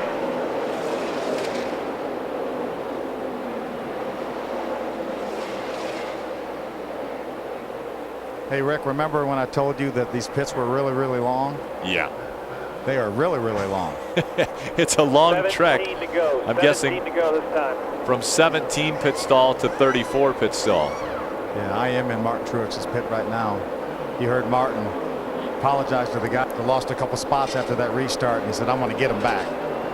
Looking to the inside now, trying to take 1 position back from Carl Edwards. Grabs that spot, moved up to the 14th position. Doing awesome. Across the yard of brick, 17 laps of racing to go. 2 seconds faster than the 16.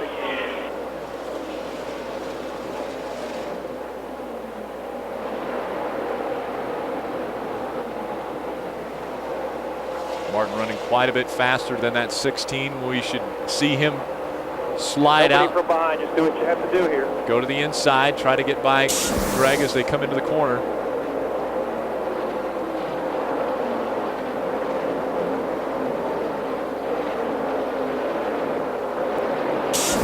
Out of 3 through the short chute, side by side with Biffle. Biffle has to go to the high side, and he took that position away, and now it's Kurt Busch in front of him.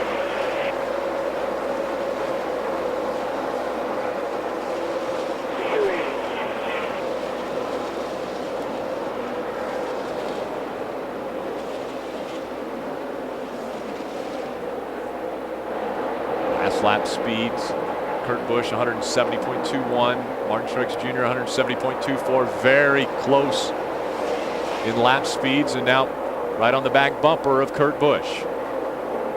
Be a lap car up higher, that's 21.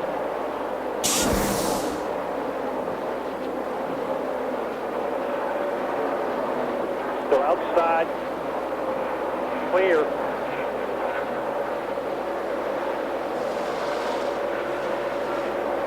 Great corner that time for Martin Truex Jr. as he tries to go, 15. Reel in that 2 of Kurt Busch. Right there. You get 3 more for a top 10. You can do it. This is 290.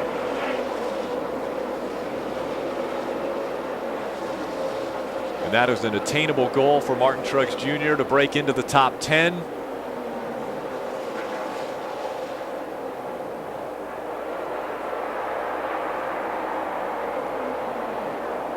While Martin Truex Jr. tries to get into the top 10, Tony Stewart and Kevin Harvick continue to battle in the front of the field. Harvick back in front of Tony Stewart now. Again, Tony Stewart on Hotpass today on channel 796. Larry McReynolds, Tony Rizzuti, Matt Yoakum covering Tony Stewart's every action today. Not sure what it is about this 2 car, but must be because he ain't got a bumper. Yeah, man. 07's coming back. He took no tires. Remember your entry. Set him up. You got him before.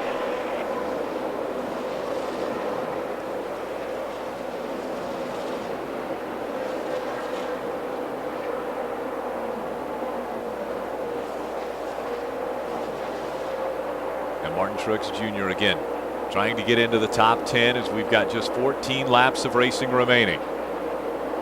You heard Martin talk about he wasn't sure what was going on with that 2 car, and I'm sure he's talking about that dirty air and getting that aero push. the back of that car. Remember, the rear bumper came off that 2 car. Remember, we saw that laying on pit road or the exit of pit road a little while ago. So that may be what Martin's fighting right now.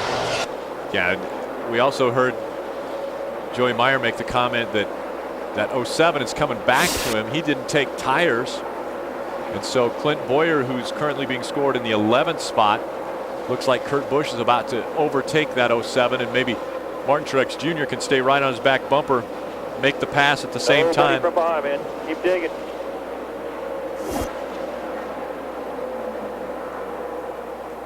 Kurt Busch makes the pass. We're right on the back bumper of the 07. I got screwed up.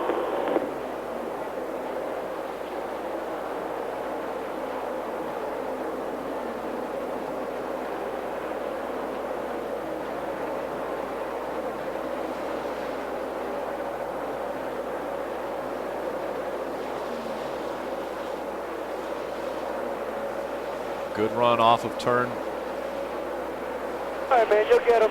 He's pretty tight, obviously. He took no tires. 12 to go. Turn 4, 12 laps of racing remaining. Right on the back bumper of the 07. This will be for the 12th position. He's got it now. He takes it away. You're clear, man. Clear. Just like that. Yeah, nice job. You heard Kevin Bono, man, and tell him that 07 was a little bit tied up the corner. Right here in front of you. 2 cars. Such a big deal for a top 10 finish here, especially here at a racetrack like Indianapolis, and that's what Martin and Bono and all these guys are going for. He's got to reel in Kurt Busch. Busch about a second lead on him, 0.9 seconds difference between Kurt Busch and Martin Truex Jr. right now. And just in front of them, it's time, man. I know you can get him. The 17, Matt Kenseth. 11 to go. It's like 20 minutes around here. 53-28. 11 to go. It's like 20 minutes. The laps they're running, it's actually less than 11 minutes.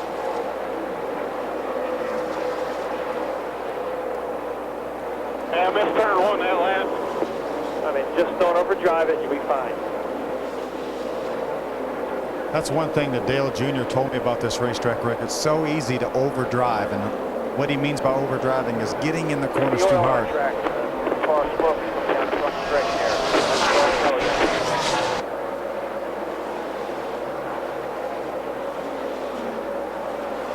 Stay high, you should be safe. Down low on the front straight. All right, Doug, that's enough. I see it. It's all good, Mark. Don't overdrive it. 53-20.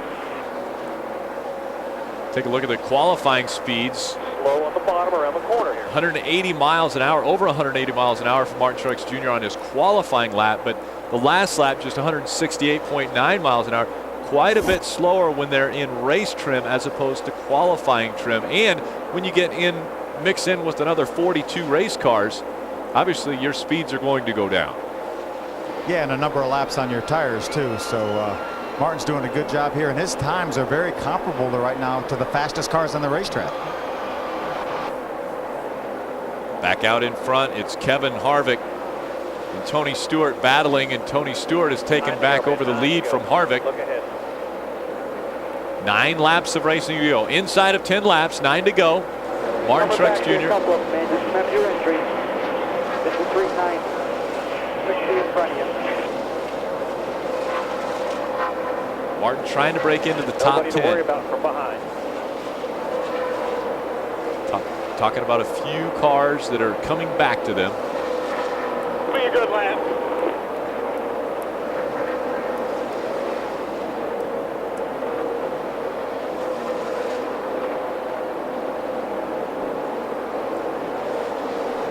And again, out in front of this field, Tony Stewart on NASCAR Hotpass. He's on channel 796 as well. Stewart, a very big deal here in Indianapolis, as he would be looking for his second win at this racetrack. You're right there, man. Remember your entry. Hit your mark. 53-30. 50 in front of you. 0.2 of a second faster than Kurt Busch that time was Martin Truex Jr. Tony Stewart, again, was able to get by Kevin Harvick. Pretty much a textbook pass as they went through one and into two into the short chute. He was able to get by Kevin Harvick.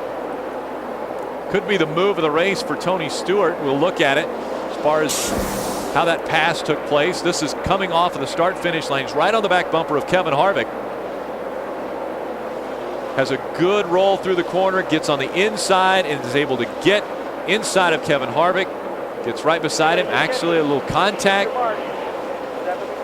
And then through turn 2, out in front. Harvick tried to come back, but the momentum on Tony Stewart's side and he pulled back away. A little contact there again from Harvick and Stewart. And you know those guys are the best of friends. Tony Stewart actually drives Kevin Harvick's Busch car on occasion. Hard racers, hard racing. Tony Stewart now in front of the 29. Martin Truex Jr. still running in 12th, trying to reel in Kurt Busch. 0.8 of a second separated the two the last time they went by the start-finish line. Through 3 and 4. Coming out of turn 4 now into the front stretch. 6 laps of racing to go as the leaders cross the start-finish line, and oh so close as Martin Truex Jr. to the back of Kurt Busch. 6 to go though. 15 laps of race, or 15 miles to go. 6 laps remaining.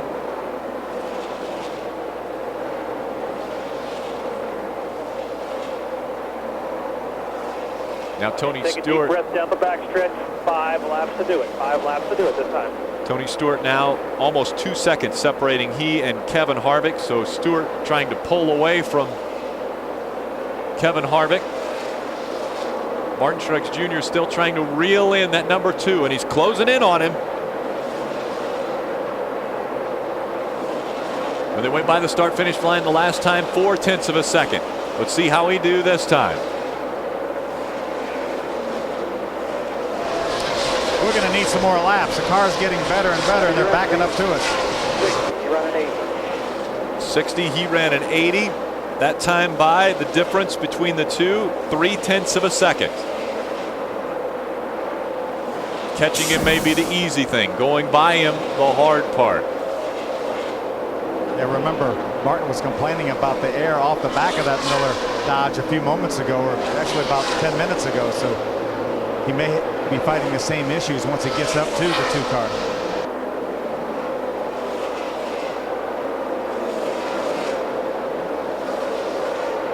Through the short chute. Into turn 4 and onto the front stretch. 4 laps of racing to go when they cross the start-finish line. Yeah, it's real tight behind him again. I gotta get a little closer. 4 man. You run a 70, you run a 70. Work them over, remember your entry. Same lap times for Kurt Busch.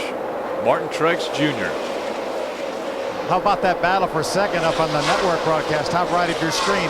How about that cat running second right now, Rick? Juan Pablo Montoya has taken over second from Kevin Harvick. Here comes Jeff Gordon. 3. So as Kevin Harvick begins to drop back, Juan Pablo Montoya moves forward with just 4 laps of racing to go, though. The difference between Tony Stewart, Juan Pablo Montoya, 2.5 seconds, not enough time. If we remain green,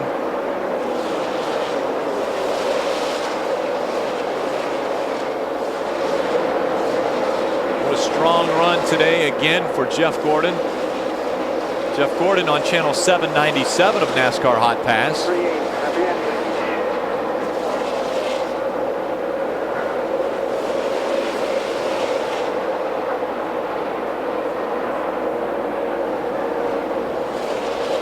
Nothing to worry about from behind. 2 to go this time.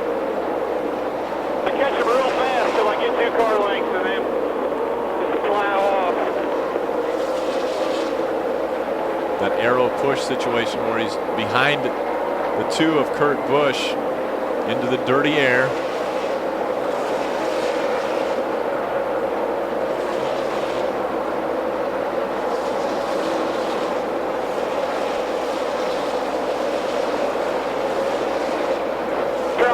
I'm trying. You've been trying all day, man. 370. Remember your entry.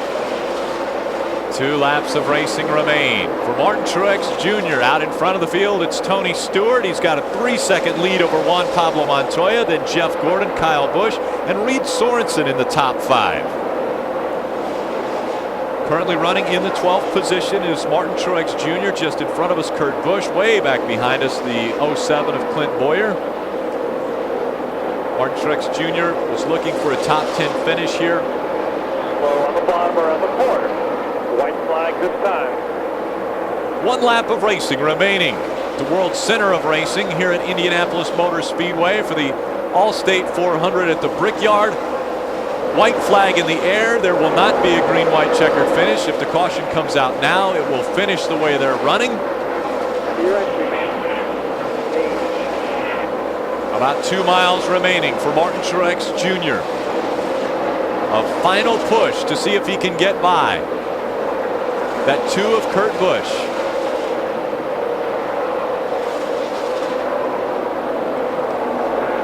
No worries from behind. Down the backstretch they go. Flag this time.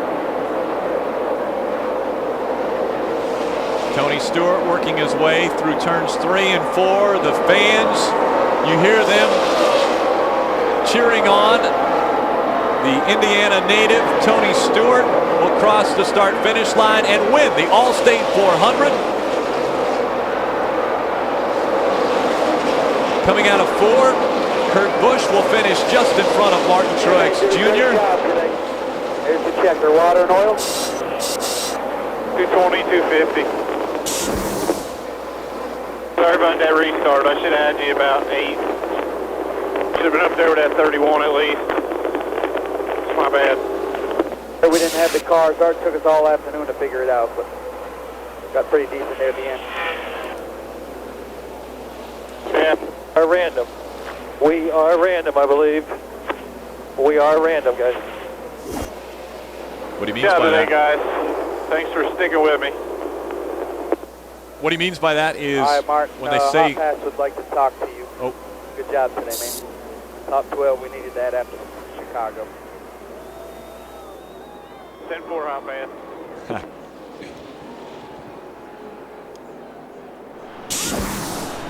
And we'll take a look as we go into our Old Spice post-race show.